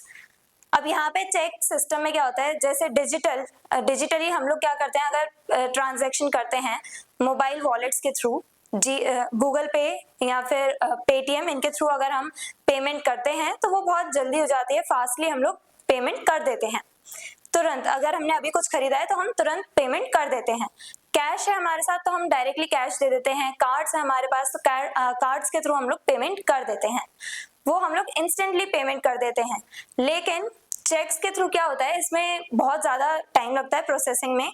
क्यों? क्योंकि अब आपने किसी पर्सन को चेक दिया है, अब वो जाएगा उस चेक को लेकर के बैंक में सबमिट करेगा, फिर बैंक उसके अकाउंट में पैसे ट्रांसफर करेगा, तो इस पूरे प्रोसेस में बहुत ज्यादा टाइम लगता है। तो इस वजह से ये जो चेक सिस्टम है ये थोड़ा टाइम कंज्यूमिंग है, लेकिन लार्ज अमाउंट ऑफ कैश आपको कैरी करने की जरूरत नहीं पड़ती, तो इसलिए ये थोड़ा बेनिफिशियल भी है। हम लोग easily large amount of money पे कर सकते हैं सामने वाले को चेक्स के थ्रू। तो ये था पूरा चेक सिस्टम। जो ड्रॉअर है वो चेक साइन करता है और पेई को देता है, फिर पेई क्या करता है, उस चेक को लेके जाएगा बैंक में और बैंक वाले उस चेक पे जितना अमाउंट लिखा हुआ है वो अमाउंट ड्रॉअर के अकाउंट से पेई के अकाउंट में ट्रांसफर कर देते हैं। तो इस टाइप से पूरा चेक सिस्टम वर्क करता है। I hope everything is clear. अगर कोई डाउट है तो आप कमेंट सेक्शन में लिख सकते हैं, और अगर आपको इस चैप्टर के डिटेल नोट्स चाहिए तो हमारी वेबसाइट studyseed.net पर विजिट करें, लिंक डिस्क्रिप्शन बॉक्स में दिया गया है। मिलते हैं नेक्स्ट वीडियो में नेक्स्ट टॉपिक के साथ। Stay curious, stay consistent. Thank you very much. Hello everyone, this is Janvi and welcome to Study Seed. आज हम क्लास 10th इकोनॉमिक्स चैप्टर 3 का टॉपिक 4 पढ़ेंगे, जिसमें हम जानेंगे बैंक के लोन एक्टिविटीज के बारे में। बैंक्स कैसे हमें लोन्स प्रोवाइड करते हैं और कैसे बैंक्स खुद अर्न करते हैं, उसके बारे में हम आज के वीडियो में जानेंगे। Deposits and loans. Banks accept money from people as deposits. हम डिपॉजिटर्स कहलाए जाते हैं, जो भी लोग पैसे डिपॉजिट करते हैं, पैसे जमा करते हैं बैंक में, तो उन लोगों को डिपॉजिटर्स कहा जाता है। जो लोग डिपॉजिट करते हैं मनी, या जो लोग बैंक में पैसे जमा करते हैं, उन लोगों को डिपॉजिटर्स कहा जाता है। तो ये जो डिपॉजिटर्स हैं वो कुछ अमाउंट ऑफ मनी, अपने जो पैसे हैं वो बैंक में डिपॉजिट करते हैं। क्यों? क्योंकि उन्हें अपने पैसों को सेफ रखना होता है। अब हम घर में अगर कैश रखेंगे तो चोरी होने का भी डर रहता है। इस वजह से ज्यादातर लोग क्या करते हैं, बैंक में जाकर के अपना पैसा जमा कर देते हैं, या कह लो डिपॉजिट कर देते हैं। तो इस वजह से ये जो बैंक में हम लोग पैसा जमा करके आते हैं उन्हें डिपॉजिट्स कहा जाता है। A part of these deposits is kept aside as cash reserve to meet withdrawal needs. अब यहाँ पे बैंक क्या करता है, वो कैश रिजर्व रखता है। जैसे कि ये जो डिपॉजिटर्स हैं वो जितना भी अमाउंट डिपॉजिट करते हैं बैंक में, फॉर एग्जांपल इतना अमाउंट बैंक्स में डिपॉजिट किया है डिपॉजिटर्स ने, इसमें से क्या होगा, एक अमाउंट जो है इतना अमाउंट कैश रिजर्व के तौर पे बैंक रख लेता है। यानी कि और इतने ये जो दूसरा एरिया है, कुछ पोर्शन जो है सेकंड पार्ट, उसको बैंक लोन्स में दे देता है लोगों को। तो यहाँ पे क्या हो रहा है कि बैंक क्या कर रहा है, जितना भी डिपॉजिट बैंक में आ रहा है, यानी डिपॉजिटर्स जितने भी पैसे जमा कर रहे हैं बैंक्स में, उसमें से बैंक लोगों को लोन्स भी देता है। जो पैसा बैंक में जमा कराया जा रहा है उसी में से बैंक लोगों को, बोरोवर्स को लोन्स देता है। और अगर बैंक पूरे अमाउंट में से, यानी सारा जो डिपॉजिट किया हुआ जो पैसा है, अगर उस पूरे में से अगर बैंक बोरोवर्स को लोन दे दे, वो पूरा ही पैसा अगर लोन में दे दे बैंक, तो अगर अगले दिन कोई आ गया पर्सन अपने पैसे विड्रॉ करने के लिए, उसे पैसों की जरूरत है, तो वो अपने अकाउंट से अगर पैसे निकलवाने के लिए आ गया, तो बैंक्स के पास तो पैसे होंगे ही नहीं उस पर्सन को देने के लिए। तो इस वजह से बैंक क्या करते हैं, कैश रिजर्व्स रखते हैं। अगर किसी पर्सन को अपने अकाउंट में से पैसे निकलवाने हैं तो बैंक क्या करता है, कैश रिजर्व में से, इस अमाउंट में से उन लोगों को पैसे दे देते हैं। और बाकी जो दूसरा पोर्शन है उसमें से बैंक क्या करता है, लोन्स प्रोवाइड करता है बोरोवर्स को। अब ऐसा तो नहीं होगा कि सारे लोग एक ही दिन आ जाएंगे पैसे लेने के लिए, अपने पैसे निकलवाने के लिए, विड्रॉ करवाने के लिए, तो ऐसा नहीं होता है। इस वजह से जनरली क्या करता है बैंक, वो कैश रिजर्व रखता है। और दूसरा पोर्शन, अब सब लोग एक साथ तो अपने पैसे विड्रॉ करवाने नहीं आ रहे हैं, तो इसलिए बैंक सिर्फ उतना अमाउंट रखता है कैश रिजर्व्स के तौर पे जितना उसे डेली वे लाइफ में चाहिए होता है, डेली वेज में चाहिए होता है। तो बैंक उतना ही अमाउंट अपने पास कैश रिजर्व्स के तौर पे रखता है, और बाकी का जो अमाउंट है, बाकी का जो पोर्शन है, वो bank as a loan provide कर देता है बोरोवर्स को। The remaining deposits are given out as loans to borrowers.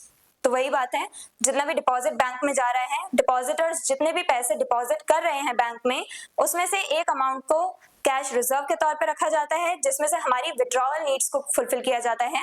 और वहीं दूसरा जो पोर्शन है डिपॉजिट्स का, उसमें से बोरोवर्स को लोन्स दे दिए जाते हैं। हाउ बैंक्स अर्न, अब बैंक्स कैसे अर्न करते हैं, बैंक्स कैसे कमाते हैं।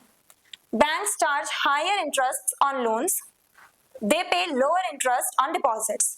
अब हम लोग जो पैसा सेव करके रखते हैं, कह लो जो भी मनी हम डिपॉजिट कर रहे हैं बैंक में, तो उस पे बैंक क्या करता है, हमें कुछ इंटरेस्ट पे करता है। बैंक हर महीने पर मंथ हमें कुछ अमाउंट ऑफ मनी हमारे जो डिपॉजिट्स हैं उनमें ऐड करता चले जाता है। एक तरह से हमारा प्रॉफिट होता है। बैंक हमारे जितने भी पैसे जमा हैं उसमें अकाउंट में, उसमें पर मंथ कुछ अमाउंट बैंक भी ऐड करता चले जाता है, पे करता चले जाता है। लेकिन जितना अमाउंट बैंक हमारे डिपॉजिट्स पे कर रहा है, उससे ज्यादा हायर इंटरेस्ट रेट चार्ज कर ले रहे हैं।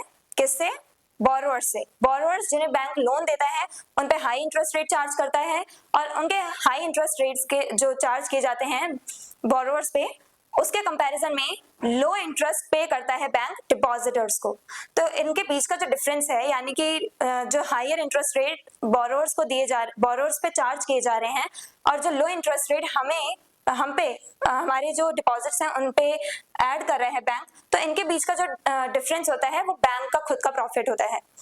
बैंक जो है वो इन बोरोवर्स से जितना भी इंटरेस्ट रेट लेता है वो बैंक का प्रॉफिट हो जाता है। तो बैंक इस टाइप से अर्न करता है कि ये जो डिफरेंस होता है इंटरेस्ट रेट्स के बीच में, यानी बैंक बोरोवर से इंटरेस्ट रेट हाई चार्ज कर रहा है, यानी ज्यादा से ज्यादा पैसे कलेक्ट कर रहा है, और उसमें से एक छोटा अमाउंट हमारे डिपॉजिट्स में, यानी कह लो हम डिपॉजिटर्स को पे कर रहे हैं बैंक। तो बाकी बचा हुआ जो पैसा है वो किसका है, बैंक का है। बैंक की वो इनकम है खुद की। तो बैंक्स इस टाइप से अर्न करते हैं। रोल इन इकोनॉमी, अब इकोनॉमी में बैंक्स कैसे अपना रोल प्ले करते हैं। Banks act as a link between depositors and borrowers. Bank जो है वो डिपॉजिटर्स और बोरोवर्स को जोड़ के रखते हैं अपने साथ। कैसे, depositors earn interest and keep money safe. Depositors क्या करते हैं, वो अपने पैसे जो है, अपने जो मनी है वो डिपॉजिट करते हैं बैंक्स में, और फिर बैंक्स क्या करते हैं, उनके जो पैसे हैं, उनके जो डिपॉजिट्स हैं, उन्हें सेव करके रखते हैं। कैश रिजर्व के तौर पे कुछ अमाउंट रख लेते हैं, बाकी लोन्स में दे देते हैं, लेकिन लोगों के जो पैसे हैं वो सेफ रहते हैं बैंक में। इसलिए ज्यादा से ज्यादा डिपॉजिटर्स क्या करते हैं, अपने पैसे कहाँ पे रखते हैं, बैंक्स में। अपने बैंक अकाउंट्स जो हैं उसमें वो अपना पैसा डिपॉजिट कर देते हैं depositors. Borrowers get funds for business, investment, agriculture etcetera. और जो बोरोवर्स हैं उन्हें लोन्स मिलते हैं। बैंक्स जो हैं वो बोरोवर्स को लोन्स देता है उनके बिजनेसेस के लिए, डेवलपमेंट के लिए, एग्रीकल्चरल पर्पसेस के लिए या पर्सनल नीड जो भी उन्हें जरूरत है। मतलब कुछ लोग होते हैं जिन्हें पैसों की जरूरत होती है, पैसों की नीड होती है, और वो लोग जो हैं वो बैंक के पास लोन के लिए जाते हैं। तो लोन्स बैंक प्रोवाइड करता है इन बोरोवर्स को, जिससे कि ये बोरोवर्स अपना डेवलपमेंट कर सकें। जिन लोगों ने लोन लिया है वो लोन के पैसों से अपने बिजनेस सेटअप कर सकें, अपना डेवलपमेंट कर सकें, अपनी नीड्स फुलफिल कर सकें। तो बैंक्स लोन्स प्रोवाइड करता है लोगों के डेवलपमेंट के लिए, बट हायर इंटरेस्ट रेट भी चार्ज करता है बैंक, जिससे कि बैंक का खुद का भी प्रॉफिट निकलता रहे। This promotes investment, production and development in the economy. अब जब बैंक लोगों के वेलफेयर के लिए, लोगों के डेवलपमेंट के लिए उन्हें लोन्स प्रोवाइड करेगा, तब लोगों का जो डेवलपमेंट है वो होगा ही होगा। जितने भी बोरोवर्स हैं उनमें से कुछ तो ऐसे होंगे ना जो बिजनेसेस सेटअप करेंगे, जो अपने डेवलपमेंट पे फोकस करेंगे। इस वजह से क्या होता है कि बैंक जो भी लोन्स हमें प्रोवाइड करता है वो बहुत इंपॉर्टेंट रोल प्ले करता है हमारी इकोनॉमी में, क्योंकि बैंक्स जो लोन प्रोवाइड कर रहा है उसी के थ्रू बोरोवर्स का डेवलपमेंट हो पा रहा है, और ओवरऑल देखा जाए तो हमारी कंट्री का डेवलपमेंट हो रहा है, हमारी कंट्री में ज्यादा से ज्यादा इनकम जनरेट हो रही है, तो हमारी कंट्री की इकोनॉमी में हमें ग्रोथ देखने को मिलती है। तो इस टाइप से बैंक्स अपना रोल प्ले करते हैं इंडियन इकोनॉमी में। अब की points, banks cannot use all deposits for lending, must keep reserve. Banks जो हैं वो सारा पैसा, जितने भी डिपॉजिटर्स बैंक में पैसे डिपॉजिट कर रहे हैं, वो पूरा amount bank as a loan provide नहीं कर सकता है, उन्हें रिजर्व्स रखने पड़ते हैं। क्योंकि अगर बैंक ने सारे पैसे लोन्स में ही दे दिए, लोगों को एज अ लोन प्रोवाइड कर दिए सारे पैसे, तो अगले दिन अगर डिपॉजिटर्स आ गए विड्रॉ करवाने के लिए पैसे, तो बैंक्स कहाँ से देंगे। तो इस वजह से बैंक्स को कैश रिजर्व रखने होते हैं, ताकि लोग अगर डेली आते हैं विड्रॉ करवाने के लिए तो उनकी भी नीड्स फुलफिल की जा सकें, उनके अकाउंट से उन्हें पैसे निकाल के दिए जा सकें। तो इसलिए कैश रिजर्व्स रखे जाते हैं, और कैश रिजर्व्स रखना मस्ट है, यानी बैंक्स को कैश रिजर्व्स रखने ही पड़ते हैं ताकि वो अपनी डेली वे जो इकोनॉमिक एक्टिविटीज हैं उन्हें फुलफिल कर सकें, लोगों की विड्रॉवल नीड्स को फुलफिल कर सकें। इसलिए कैश रिजर्व्स बहुत ज्यादा इंपॉर्टेंट रोल प्ले करते हैं, और बैंक्स को कैश रिजर्व्स रखने ही पड़ते हैं। वो सारे डिपॉजिट्स जो हैं, सारे जो पैसे हैं, डिपॉजिट किए हुए जो पैसे हैं, वो सारे एज अ लोन प्रोवाइड नहीं कर सकते बोरोवर्स को, उन्हें कैश रिजर्व्स रखना ही पड़ता है। Bank loans play a vital role in economic growth. Bank जो भी लोन्स प्रोवाइड करता है वो लोगों की इकोनॉमिकल ग्रोथ के लिए बहुत ज्यादा इंपॉर्टेंट है। लोग बैंक से लोन्स लेकर के ही, जैसे फार्मर्स हो गए, मनी लेंडर्स क्या करते हैं, अगर फार्मर्स मनी लेंडर से लोन्स लेते हैं तो वो और भी ज्यादा हायर इंटरेस्ट रेट चार्ज करते हैं फार्मर्स पे, जिससे फार्मर्स डेवलप नहीं कर पाते हैं, वो डेब्ट में फंस जाते हैं, कर्ज में फंस जाते हैं, और फार्मर्स को अल्टीमेटली बहुत ज्यादा सफर करना पड़ता है। तो फार्मर्स एग्रीकल्चर के लिए, अपनी खेती के लिए, कल्टीवेशन के लिए लोन्स लेते हैं बैंक से। जो बिजनेसमैन हैं वो अपने बिजनेसेस को और ज्यादा बूस्ट करने के लिए लोन्स लेते हैं।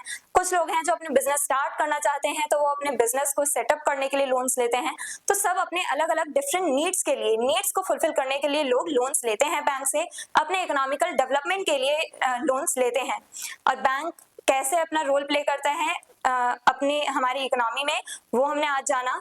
बैंक कैसे खुद अर्न करता है, जो हायर इंटरेस्ट रेट चार्ज करता है बोरोवर्स पे और लो इंटरेस्ट पे करता है हम डिपॉजिटर्स को, तो इनके बीच का जो डिफरेंस है वो बैंक के लिए प्रॉफिट होता है, वो बैंक की खुद की इनकम होती है।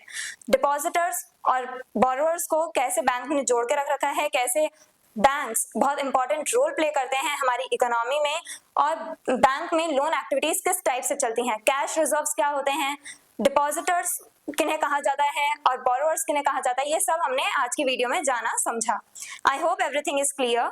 अगर आपको कोई डाउट है तो आप कमेंट सेक्शन में लिख सकते हैं, और अगर आपको इस चैप्टर के डिटेल्ड नोट्स चाहिए तो हमारी वेबसाइट studyseed.net पर विजिट करें, लिंक डिस्क्रिप्शन बॉक्स में दिया गया है।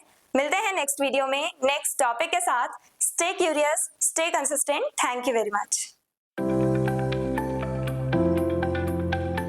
Hello everyone, this is Janvi and welcome to Study Seed. आज हम क्लास 10th इकोनॉमिक्स चैप्टर 3 का टॉपिक 5 पढ़ेंगे, that is two different credit situations. Credit situation यानी जब हम लोन्स लेते हैं तो उसके बाद two different kinds of situations लोगों को फेस करनी पड़ती हैं। कभी कभार होता है कि लोन्स लोगों के लिए बेनिफिशियल होते हैं, लोगों को फायदा होता है लोन्स लेकर के, और कुछ केसेस में लोगों को नुकसान भी होता है, यानी ये जो क्रेडिट है यानी ये जो लोन है वो हमारे लिए कंस्ट्रक्टिव भी हो सकता है और डिस्ट्रक्टिव भी। उसी के बारे में हम आज की वीडियो में जानेंगे समझेंगे। हम दो डिफरेंट सिचुएशंस देखेंगे जिसमें लोन्स एक तरह से हमारे लिए पॉजिटिव रोल भी प्ले करता है, वहीं दूसरी साइड लोन्स हमारे लिए नेगेटिव रोल भी प्ले करते हैं। हेल्पफुल क्रेडिट, हेल्पफुल क्रेडिट यानी वो लोन्स जिनके थ्रू हमारा डेवलपमेंट हो, हमारी इनकम जनरेट हो, हमारी इकोनॉमिक ग्रोथ हो। तो वो लोन्स जो हैं जो हमारे बेनिफिट्स के लिए होंगे, जो हमें बेनिफिट्स देंगे, फायदा पहुंचाएंगे, वो लोन्स हेल्पफुल क्रेडिट कहलाए जाते हैं। Meaning borrowed money or loan helps the borrower increase income and improve livelihood। यानी हेल्पफुल क्रेडिट वो लोन्स होते हैं, वो उधार लिए हुए पैसे, बोरोड मनी और लोन, तो वो लोन होते हैं। हेल्पफुल क्रेडिट वो लोन होते हैं जो कि एक बोरोवर की इकोनॉमिक कंडीशन को सुधार दें, यानी लोगों की इनकम हाई करवा दें, इनकम में राइज देखने को मिले हमें, और लोगों की लाइफस्टाइल जो है वो रिलेटिवली बेटर होने लगे। जब लोगों की living conditions, living standards high होने लगेंगे, बेटर लिविंग कंडीशंस उन्हें मिलने लगेंगी, और लोग जो हैं उनकी इनकम भी अच्छी खासी जनरेट होने लगेगी इन लोन्स के वजह से, तो ये लोन्स उनके लिए हेल्पफुल क्रेडिट का काम करेंगे, यानी ये लोन्स उनके लिए हेल्पफुल क्रेडिट कहलाए जाएंगे। Example, a farmer borrows money for seeds, fertilizers etcetera. अब एग्जाम्पल देखते हैं कि मान लो एक फार्मर है जिसने अपने कल्टीवेशन के लिए, एग्रीकल्चरल प्रोडक्शन के लिए उसने क्या किया, फार्मिंग के लिए एक फार्मर ने लोन लिया। उसे सीड्स चाहिए, फर्टिलाइजर्स, पेस्टिसाइड्स, टूल्स चाहिए, तो उसके लिए फार्मर्स ने क्या किया है, लोन लिया है। गुड हार्वेस्ट, और मान लो अगर अच्छी फसल हुई यानी उसका प्रोडक्शन अच्छा खासा हो गया, then he will sell the crops, earns more than loan amount, repays loan easily, gains profit। तो ये पूरी साइकिल है। मान लो फार्मर ने क्या किया है, लोन लिया है अपने सीड्स, फर्टिलाइजर्स ये सब खरीदने के लिए फार्मर ने लोन ले लिया। अब ये जो फार्मर है, अगर इसकी फसल अच्छी हुई यानी हार्वेस्ट अच्छी हुई, फसल अच्छी खासी हुई, एग्रीकल्चरल प्रोडक्शन अच्छा खासा हुआ, तो ये अपने क्रॉप्स को सेल करेगा मार्केट में और उनसे प्रॉफिट अर्न करेगा। सेल करके मार्केट में अपनी क्रॉप्स को सेल करके ये फार्मर पैसा कमाएगा, अर्न करेगा, और जितना लोन है इसका उससे ज्यादा अर्न कर लेगा। और अगर ये पर्सन अपना लोन अमाउंट से ज्यादा अगर अर्न कर ले रहा है, कमा ले रहा है, तो उससे क्या होगा कि ये आराम से अपना लोन पे भी कर सकता है, दोबारा रीपे कर देगा अपना लोन, और उससे क्या होगा, इसका प्रॉफिट भी निकल जाएगा। यानी इसने लोन लिया था क्यों, क्योंकि जब इसकी कंडीशन बुरी थी, जब इसे लोन की जरूरत थी, पैसों की नीड थी, तब इस फार्मर ने लोन ले लिया और इसका बम्पर प्रोडक्शन हुआ, अच्छा खासा प्रोडक्शन हुआ, उन्हें सेल करके, क्रॉप्स को सेल करके इसका प्रॉफिट बहुत अच्छा खासा हुआ। इसे इसके लोन अमाउंट से, जितना पैसा इसने उधार लिया था बैंक से, उससे ज्यादा ही इसने अर्न किया, ज्यादा पैसा कमाया इसने। उसमें से इसने जितना लोन का अमाउंट था वो रीपे कर दिया, लोन रीपे कर दिया, और बचा हुआ पैसा इस फार्मर का प्रॉफिट हो गया। अब वो उस पैसे से नेक्स्ट टाइम के लिए, कल्टीवेशन के लिए सीड्स वगैरह खरीद सकता है। तो इस टाइप से इस फार्मर की कंडीशन देख के क्या लग रहा है कि इसके लिए जो लोन्स हैं वो बहुत बेनिफिशियल साबित हुए, तो इसलिए इस फार्मर के लिए ये जो लोन थे वो हेल्पफुल क्रेडिट की कैटेगरी में आएंगे। रिजल्ट क्या निकला इस एग्जांपल को जो हमने देखा, तो उसका रिजल्ट क्या निकला, credit improves condition of borrowers. इसमें क्या हुआ है कि फार्मर की कंडीशन इंप्रूव हुई है। हेल्पफुल क्रेडिट क्या करते हैं, वो लोगों की, जो भी बोरोवर्स होते हैं, जो उधार पे लेते हैं पैसा, जो लोन लेते हैं, उन लोगों की कंडीशंस को इंप्रूव करते हैं हेल्पफुल क्रेडिट्स। और सेकेंड टाइप होता है हार्मफुल क्रेडिट, यानी नाम से ही पता चल रहा है जिससे हमें नुकसान हो, जिससे हमें बेनिफिट ना हो, ऐसे जो लोन्स हैं वो आएंगे हार्मफुल क्रेडिट की कैटेगरी में। Loan leads to burden if income does not increase और लॉसेस अकर। अगर मान लो आपने लोन लिया है और अगर आपके वो लोन लेने के बाद आपने कोई बिजनेस स्टैब्लिश कर दिया, बिजनेस सेटअप कर दिया, लेकिन वो बिजनेस ग्रो ही नहीं कर रहा है, काफी सारी प्रॉब्लम्स राइज हो रही हैं, आप इन्वेस्ट करते जा रहे हो लेकिन आपको बेनिफिट नहीं मिल रहा है, इन रिटर्न आप अर्न नहीं कर पा रहे हो, आपको पैसा नहीं मिल रहा है उस बिजनेस से, और साथ ही साथ आपके लॉस होते जा रहे हैं, काफी सारे लॉसेस आपको फेस करने पड़ रहे हैं, तो इस वजह से वो जो लोन है वो आपके लिए हार्मफुल लोन की कैटेगरी में आएगा, हार्मफुल क्रेडिट। क्यों? क्योंकि आपने लोन ले लिया है, अब आप अर्न भी नहीं कर पा रहे हो, तो आप अर्न नहीं कर पा रहे हो, आपकी लाइवलीहुड पे तो सवाल उठ ही रहा है, आपको तो प्रॉब्लम होगी अपनी लाइफस्टाइल जीने में, अपने सर्वाइवल में आपको प्रॉब्लम होगी, बट अब आप पे एक्स्ट्रा बर्डन है, आपको वो लोन जितना भी अमाउंट आपने लिया है, उधार लिया है, बोरो किया है, उसको भी अब आपको रीपे करना है, तो एक और ज्यादा एक तरह से बर्डन या कह लो स्ट्रेस लोगों के सिर पे आ जाता है, ज्यादा स्ट्रेस होने लगता है लोगों को इन लोन्स की वजह से। हार्मफुल लोन्स की कैटेगरी में आ जाते हैं वो लोन्स जो लोगों को हार्म पहुंचाते हैं। एग्जाम्पल, अब यहाँ पे हम फार्मर का ही एक एग्जाम्पल लेंगे। A farmer takes loan for cultivation, crop fails, he can not pay loan, falls into डेब्ट ट्रैप।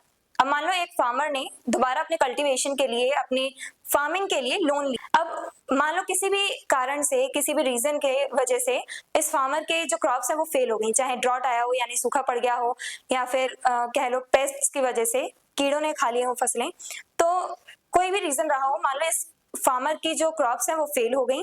अब क्या होगा, जब इस फार्मर की क्रॉप्स फेल हो गई तो ये अब जाके अपनी क्रॉप सेल कर नहीं पाएगा। जब इसका कल्टीवेशन, जब एक तरह से इसका प्रोडक्शन ही नहीं हुआ है तो ये क्रॉप्स ले जाके सेल कर ही नहीं पाएगा मार्केट में, ना ये प्रॉफिट अर्न कर पाएगा। और जब इस फार्मर के पास पैसा आएगा ही नहीं तो ये खुद का तो सर्वाइवल कर ही नहीं पाएगा, अपनी फैमिली का तो सर्वाइवल कर ही नहीं पाएगा, साथ ही साथ ये लोन्स भी रीपे नहीं कर पाएंगे। और इसका रिजल्ट क्या निकला कि ये डेब्ट ट्रैप में फंस गए। ये फार्मर जो हैं वो इस पूरे लोन की साइकिल में फंस गए बहुत बुरी तरह से। Result, credit versions condition, increases poverty and stress. इस केस में क्या देखने को मिला हमें कि ये जो क्रेडिट था, ये जो लोन लिया था इस फार्मर ने, वो इसके लिए बहुत हार्मफुल था। इस क्रेडिट के यानी इस लोन की वजह से इस फार्मर की कंडीशन और बेकार हो गई थी। क्यों? क्योंकि अब इस लोन को रीपे करने का बर्डन, स्ट्रेस उस फार्मर के सर था। यानी अब उस फार्मर को प्रॉब्लम फेस करनी पड़ रही थी अपनी सर्वाइवल को लेके, साथ ही साथ जितना अमाउंट उसने लिया है बैंक से लोन के तौर पे वो भी उसे रीपे करना है, तो ये एक्स्ट्रा बर्डन उसके सिर पे आ गया था। तो इस वजह से कंडीशंस और ज्यादा बेकार होती चली गई, पॉवर्टी यानी गरीबी बढ़ती चली जाती है इस वजह से, हार्मफुल क्रेडिट की वजह से। तो ये कंडीशन जो थी यहाँ पे इस फार्मर की जो कंडीशन हुई, इसमें क्या हुआ है, इसके लिए लोन्स जो हैं, जो उसने लोन लिया था वो उसके लिए हार्म यानी नुकसान का कारण बना। तो इस वजह से क्या हुआ है, ये जो क्रेडिट था उसे हार्मफुल क्रेडिट के कैटेगरी में रखा जाएगा। कंक्लूजन, अब इसका हम कंक्लूजन क्या निकाल सकते हैं? Credit has two sides, constructive और डिस्ट्रक्टिव। क्रेडिट यानी लोन्स के दो साइड्स होते हैं। एक तरफ तो लोन्स हमारे लिए कंस्ट्रक्टिव भी हो सकते हैं, जैसे हमें इस फार्मर के केस में देखने को मिला, कंस्ट्रक्टिव जिससे हमारी इकोनॉमिक ग्रोथ हो। ऐसे लोन्स जिनके वजह से हमारी इकोनॉमिक ग्रोथ हो, हम उन लोन्स को इजीली रीपे कर दें और एक बेटर लाइफ जी सकें।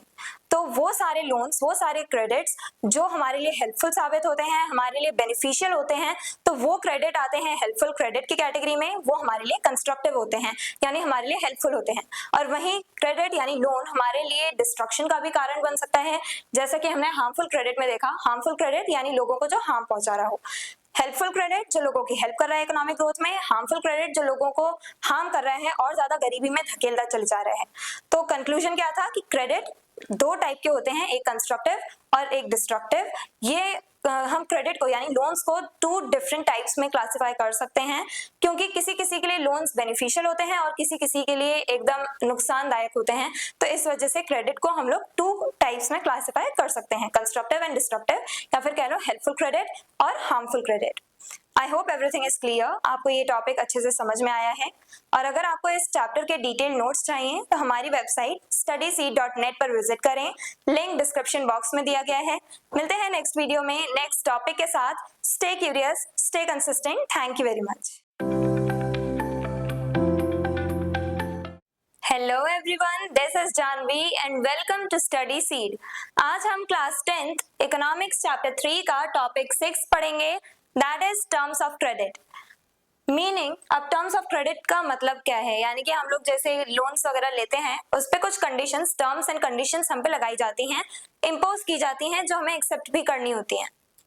When a loan is given, it is never free. जब हमें लोन मिलता है तो ऐसा नहीं है कि हमें हमारे बेनिफिट के लिए, हमारे वेलफेयर के लिए कोई भी हमें लोन दे देगा, नहीं, वो कुछ रिस्ट्रिक्शंस, वो कुछ टर्म्स एंड कंडीशंस भी अप्लाई करते हैं हम पे। तो लोन जो है वो कभी फ्रीली नहीं आता है, उसके साथ टर्म्स एंड कंडीशंस जुड़ी होती हैं। The terms of credit include the details of the loan agreement between the lender and the borrower. अब lender यानी जो इंसान पैसे दे रहा है उधारी पे, और borrower जो इंसान लोन ले रहा है, तो लेंडर और बोरोवर इनके बीच में एक अग्रीमेंट साइन किया जाता है, जिसमें ये दोनों ही एक दूसरे के टर्म्स एंड कंडीशंस पे या कह शर्तों को एक्सेप्ट करते हैं। वो लोन अग्रीमेंट लेंडर और बोरोवर के बीच में एक लोन अग्रीमेंट जिस पे दोनों जने सहमति देते हैं, अपनी टर्म्स एंड कंडीशंस जो दोनों parties lender and borrower accept करते हैं, वो हम इस टॉपिक में देखेंगे। These terms must be agreed upon by both parties। अब कुछ ऐसे टर्म्स एंड कंडीशंस होते हैं जिसपे दोनों पार्टीज अग्री हों, ऐसे कुछ अग्रीमेंट्स होते हैं, ऐसे कुछ टर्म्स एंड कंडीशंस होते हैं जिसपे दोनों पार्टीज की अग्रीमेंट जो है वो जरूरी है। Components of terms of credit. अब जो क्रेडिट है उसके लिए जो भी टर्म्स एंड कंडीशंस होती हैं उसमें मेनली क्या सब होता है? Interest rate, an extra amount borrower page for using lenders money. Interest rate charge किया जाता है, यानी जो लेंडर है वो बोरोवर पे इंटरेस्ट रेट चार्ज करता है।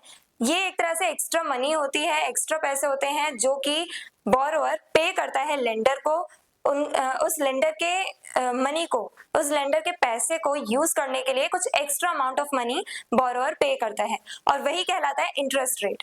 तो एक्स्ट्रा मनी इम्पोज की जाती है उस पे, बोरोवर पे, तो हायर तो इंटरेस्ट रेट चार्ज किया जाता है बोरोवर्स पे, और बोरोवर्स क्या करते हैं? वो एक्स्ट्रा मनी पे करते हैं लेंडर्स को for using the lenders money. Collateral, an asset, it can be land, building, vehicle etcetera, pledged by borrower against the loan. If the borrower fails to repay, the lender can sell the collateral। तो यहाँ पे अब collateral एक asset होता है। अब यानी कि ये एसेट यानी कोई भी लैंड हो सकता है, बिल्डिंग, व्हीकल, जिसके लिए आप लोन ले रहे हो। एक तरह से आप ये मान सकते हो कि हम कोई चीज गिरवी रख रहे हैं, तो इस टाइप से ये मान सकते हैं हम कोलेटरल, कुछ ऐसे एसेट्स, कुछ ऐसी चीजें जिनके लिए हम लोग लोन्स लेते हैं।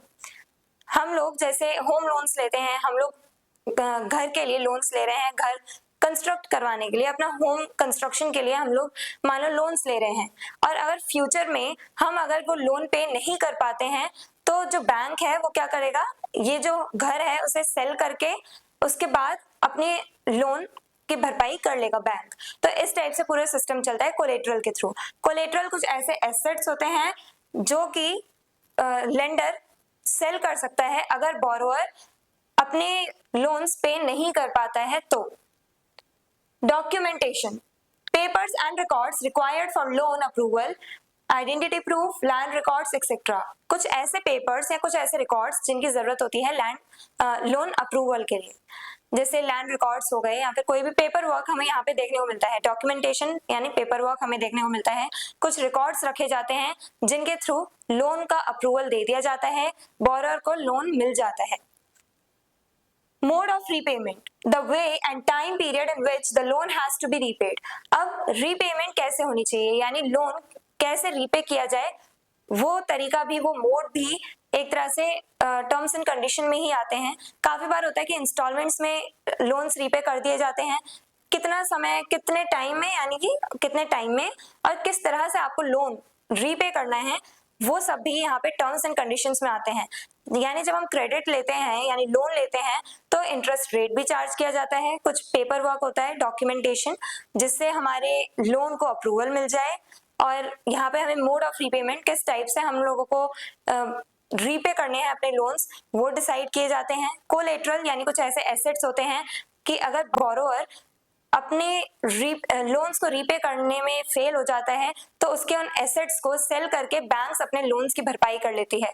तो इस टाइप से क्या होता है, ये पूरा सिस्टम चलता है। ये कुछ टर्म्स एंड कंडीशंस हैं जो दोनों पार्टीज को फॉलो करने पड़ते हैं, लेंडर और बोरोवर दोनों को एक्सेप्ट करने पड़ते हैं। ये कुछ टर्म्स एंड कंडीशंस। पहला, इंटरेस्ट रेट चार्ज किया जाएगा। दूसरा, कोलेटरल, एक ऐसा एसेट होना चाहिए कि अगर बोरोवर अपने लोन्स रीपे ना कर पाए तो बैंक्स या कह लो लेंडर जो है वो उस एसेट को सेल करके अपने लोन्स की भरपाई कर ले। And then documentation, paperwork होता है, और मोड ऑफ रीपेमेंट कि कितने टाइम में और किस तरह से लोन्स रीपे किए जाने चाहिए वो सब डिसाइड कर लिया जाता है। फॉर एग्जांपल इंस्टॉलमेंट्स में करते हैं काफी लोग। वेरिएशन ऑफ टर्म्स, लेकिन अब ये टर्म्स भी अलग अलग हो सकती हैं, हो सकता है कुछ अलग अलग टर्म्स एंड कंडीशंस हो। वो कैसे? Terms of credit vary depending on nature of lender, formal और informal sector। अब ये जो टर्म्स एंड कंडीशंस होती हैं वो अलग अलग हो सकती हैं। ये डिपेंड करता है कि लेंडर का नेचर क्या है, जो पर्सन लोन दे रहा है वो किस सेक्टर से बिलोंग करता है, फॉर्मल या इनफॉर्मल। अगर वो फॉर्मल सेक्टर से बिलोंग करता है तो ये जितने भी हमने टर्म्स एंड कंडीशंस देखे, डॉक्यूमेंटेशन यानी पेपर वर्क और collateral, interest rate, mode of repayment, ये सब चीजें फॉलो करेगा फॉर्मल सेक्टर। बट अगर इनफॉर्मल सेक्टर में हम लोग इनफॉर्मल सेक्टर के किसी पर्सन से लोन ले रहे हैं, फॉर एग्जांपल विलेजेस में मनी लेंडर से या जमींदार से लोन्स ले लिया करते हैं फार्मर्स, तो उसकी वजह से क्या होता है, उन पे बहुत ज्यादा हाई रेट चार्ज किया जाता है, हाई इंटरेस्ट रेट चार्ज किया जाता है, जिस वजह से उन फार्मर्स का एक्सप्लॉयटेशन होता है। और वहां पे ये टर्म्स एंड कंडीशंस इस टाइप की फॉलो नहीं की जाती जैसे फॉर्मल सेक्टर में होता है। कोई पेपर वर्क नहीं होता, काफी बार डेब्ट साइकिल में फंस जाते हैं फार्मर्स, उन्हें बहुत ज्यादा प्रॉब्लम फेस करनी पड़ती है क्योंकि कोई रिकॉर्ड नहीं है कि आपको कितने टाइम में किस टाइप से किस तरीके से अपने लोन्स रीपे करने हैं, ऐसा कुछ भी डिसाइड नहीं हो रखा है। तो इस वजह से बहुत प्रॉब्लम आती है इनफॉर्मल सेक्टर में। तो ये डिपेंड करता है कि टर्म्स एंड कंडीशंस कैसी होंगी, ये डिपेंड करता है कि आप फॉर्मल सेक्टर या इनफॉर्मल सेक्टर किस से लोन ले रहे हो। एग्जाम्पल, बैंक्स में demand proper collateral and documents while money lenders may give loans quickly but at very high interest rate। जैसे एग्जांपल देखते हैं यहाँ पे, बैंक्स जो हैं, अगर आप बैंक से लोन लेते हो तो वहां पे आपका डॉक्यूमेंटेशन यानी कि डॉक्यूमेंट्स लगेंगे, आइडेंटिटी प्रूफ मांगा जाएगा आपसे, लैंड रिकॉर्ड्स, काफी सारे अलग अलग टाइप के आपके डॉक्यूमेंट्स मांगे जाएंगे, पेपर्स मांगे जाएंगे, जिससे कि आपका लोन अप्रूव कर दिया जाए। आपके बारे में पहले पूरी जानकारी ली जाएगी, पेपर वर्क चलेगा बैंक से अगर आप लोन लेते हो तो। और यहीं अगर आप मनी लेंडर्स से लोन्स ले रहे हैं तो मनी लेंडर्स जल्द से जल्द आपको लोन दे देंगे। बैंक्स में तो टाइम लग रहा है, डॉक्यूमेंटेशन में, पेपर वर्क में टाइम लगता है बैंक्स में, पूरा ये जो लोन अप्रूवल का प्रोसेस होता है इसमें बहुत टाइम लगता है बैंक में। बट मनी लेंडर जो है वो आपको तुरंत लोन दे देगा, तुरंत आपको लोन दे देगा, कोई भी आपको डॉक्यूमेंट्स की जरूरत नहीं पड़ेगी। बट यहाँ पे क्या होता है, वो जो मनी लेंडर है वो आप पे हाई इंटरेस्ट रेट चार्ज करेगा। इंटरेस्ट रेट तो बैंक्स भी चार्ज करते हैं, बट यहाँ पे मनी लेंडर्स फुली एक्सप्लॉइट करते हैं अपने बोरोअर्स को, वो बहुत ज्यादा हाई इंटरेस्ट रेट चार्ज करते हैं। जितनी उन बोरोअर्स की कमाई नहीं होती, जितने वो अर्न नहीं कर पाते, उतना तो उनपे इंटरेस्ट रेट लग जाता है, उन्हें लोन्स रीपे करने में दिक्कत आती है और इस वजह से डेब्ट साइकिल में वो फंस जाते हैं। तो कुछ ऐसी टर्म्स एंड कंडीशंस होती हैं जो फॉर्मल सेक्टर में स्पेशली फॉलो की जाती हैं, एक्सेप्ट की जाती हैं दोनों पार्टीज के थ्रू। ये लोन अग्रीमेंट में क्या होता है, कोलेटरल, इंटरेस्ट रेट, डॉक्यूमेंटेशन और मोड ऑफ रिपेमेंट, ये 4 हमने टर्म्स देखे जिनकी वजह से मेनली हमें लोन मिलता है। तो ये हमने कुछ 4 टर्म्स एंड कंडीशंस देखी, और ये डिपेंड करता है कि टर्म्स एंड कंडीशंस कैसी होंगी, ये डिपेंड करता है कि आप इनफॉर्मल सेक्टर या फॉर्मल सेक्टर कहाँ से लोन ले रहे हो। I hope everything is clear, आपको समझ में आया है कि टर्म्स और कंडीशंस ऐसी कौन कौन सी हैं जो हमें लोन लेते वक्त जिन पे अग्री करना पड़ता है। लोन अग्रीमेंट के बारे में हमने जाना, कैसे कैसे टर्म्स एंड कंडीशंस होते हैं जिन्हें हमें फॉलो करना होता है, एक्सेप्ट करना होता है। पेपर वर्क चलता है मेनली बैंक्स में अगर देखा जाए, और इनफॉर्मल सेक्टर में हाई इंटरेस्ट रेट चार्ज कर दिया जाएगा। भले ही कोई लंबा टाइम कंज्यूमिंग प्रोसेस ना हो, लेकिन फिर भी आपको बहुत ज्यादा एक्सप्लॉइट किया जाएगा, बहुत प्रॉब्लम फेस करने को मिलेगी इनफॉर्मल सेक्टर में स्पेशली। तो यहाँ पे हमने टर्म्स ऑफ क्रेडिट के बारे में जाना कि कैसे टर्म्स एंड कंडीशंस लगाई जाती हैं जिसपे दोनों पार्टीज का अग्रीमेंट जरूरी है for loan approval. I hope everything is clear, और अगर आपको कोई डाउट है तो आप कमेंट सेक्शन में लिख सकते हैं। अगर आपको इस चैप्टर के डिटेल नोट्स चाहिए तो हमारी वेबसाइट studyseed.net पर विजिट करें, लिंक डिस्क्रिप्शन बॉक्स में दिया गया है। मिलते हैं नेक्स्ट वीडियो में नेक्स्ट टॉपिक के साथ। Stay curious, stay consistent. Thank you very much. Hello everyone, this is Janvi and welcome to Study Seed. आज हम क्लास 10th इकोनॉमिक्स चैप्टर 3 का टॉपिक 7 पढ़ेंगे, जिसमें हम जानेंगे कि हमें लोन्स डिफरेंट सोर्सेस से मिलते हैं। कौन कौन से सोर्सेस से हमें लोन्स मिलते हैं उसके बारे में हम आज के वीडियो में जानेंगे। तो आज का हमारा टॉपिक है वैरायटी ऑफ क्रेडिट अरेंजमेंट्स। हम कहाँ से क्रेडिट यानी लोन अरेंज कर सकते हैं, हमें किन सोर्सेस से लोन्स मिल सकते हैं उसके बारे में जानेंगे। क्रेडिट और loans can be obtained from different sources. हमें लोन्स काफी डिफरेंट सोर्सेस से मिल सकते हैं। ऐसा नहीं है कि सिर्फ बैंक ही हमें लोन प्रोवाइड करेगा, डिफरेंट सोर्सेस होते हैं जहां से हमें लोन्स मिल जाते हैं। टाइप्स ऑफ क्रेडिट अरेंजमेंट्स, अब वो डिफरेंट सोर्सेस है कौन से। फॉर्मल सेक्टर क्रेडिट, ये इन 3 टाइप्स में बांटा हुआ है क्रेडिट अरेंजमेंट्स को, जहां से हमें क्रेडिट मिल जाता है। पहला है फॉर्मल सेक्टर क्रेडिट, दूसरा इनफॉर्मल सेक्टर क्रेडिट, और तीसरा है अदर अरेंजमेंट्स, यानी हमें डिफरेंट और भी दूसरे सोर्सेज हैं, बहुत सारे मल्टीपल सोर्सेज हैं जहां से हमें लोन्स मिल जाते हैं। तो फॉर्मल सेक्टर क्रेडिट इसमें आ जाते हैं बैंक्स एंड कोऑपरेटिव्स, यहाँ से हमें लोन्स मिल जाते हैं इजीली फॉर्मल सेक्टर से। फीचर्स क्या है, अब फॉर्मल सेक्टर क्रेडिट जो है, फॉर्मल सेक्टर से जो हमें लोन्स मिलते हैं उनके फीचर्स क्या हैं, यानी टर्म्स एंड कंडीशंस ही लिखेंगे। पहला फीचर है require proper documents and collateral. Formal sector यानी बैंक से अगर हम लोग लोन्स ले रहे हैं तो बैंक से अगर लोन लेंगे तो पेपर वर्क भी होगा, यानी डॉक्यूमेंट्स की जरूरत होगी, डॉक्यूमेंट्स की रिक्वायरमेंट होगी, और साथ ही साथ कोलेटरल भी हमें चाहिए होगा। कोलेटरल एक ऐसा एसेट होता है, चाहे लैंड हो, व्हीकल हो, घर हो, काफी ऐसे एसेट्स होते हैं। कोलेटरल ऐसा एसेट है जो सेल किया जा सकता है, यानी बैंक से अगर आप लोन ले रहे हो और अगर आप लोन रीपे नहीं कर पाए तो बैंक आपके उस एसेट को सेल करके अपने लोन है उसकी भरपाई कर लेगा बैंक। तो इस वजह से इससे क्या होता है, ये कोलेटरल और डॉक्यूमेंटेशन हमें फॉर्मल सेक्टर में देखने को मिलते हैं। Charge lower interest rates, banks जो है वो लोअर इंटरेस्ट रेट चार्ज करते हैं हम पे, जो एक्स्ट्रा अमाउंट हम पे करते हैं पर मंथ तो वो हम पे लोअर इंटरेस्ट रेट चार्ज किया जाता है बैंक्स के through, as compare to informal sector. Informal sector में हायर इंटरेस्ट रेट चार्ज किया जाता है और उनके कंपैरिजन में लो इंटरेस्ट रेट हम पे चार्ज करता है कौन, bank. Provides safer and more reliable loans, तो यहाँ पे फॉर्मल सेक्टर से हमें सेफर और रिलायबल लोन्स मिल जाते हैं, यानी हम इजीली सेफ तरीके से सेफली हम लोग यहाँ से लोन ले सकते हैं बैंक से। हम लोगों को हाँ डॉक्यूमेंटेशन लगेंगे, यानी डॉक्यूमेंट्स लगेंगे, पेपर वर्क होगा, काफी टाइम कंज्यूमिंग है ये पूरा प्रोसेस, लेकिन यहाँ से जो हमें लोन्स मिलेंगे वो बेटर होंगे as compare to informal sector credit. क्यों? क्योंकि यहाँ पे कोई उतनी प्रॉब्लम्स नहीं होंगी, लोगों को एक्सप्लॉइट नहीं किया जाएगा, हाई इंटरेस्ट रेट चार्ज नहीं किया जाएगा उन पे, तो लोग इजीली इन लोन से बेनिफिट्स ले सकते हैं, वो अपने डेवलपमेंट के लिए इन लोन्स का यूज आसानी से कर सकते हैं। लोग इन पे डिपेंड हो सकते हैं, आंख बंद करके भरोसा कर सकते हैं फॉर्मल सेक्टर क्रेडिट्स पे। नेक्स्ट आता है informal sector credit. Informal sector, इसके सोर्सेस क्या होंगे, यानी जो हमारे इनफॉर्मल रिलेशंस है, बैंक्स वगैरह नहीं, गवर्नमेंट नहीं आएगी यहाँ पे, गवर्नमेंटल ऑर्गेनाइजेशंस नहीं आएंगे। यहाँ पे क्या होगा, इनफॉर्मल यानी हमारे जान पहचान के लोग, हमारे रिलेटिव्स हो गए, फ्रेंड्स हो गए, या फिर गांव के एरिया में मनी लेंडर्स, जमींदार्स होते हैं, ये लोग लोन्स प्रोवाइड करते हैं लोगों को।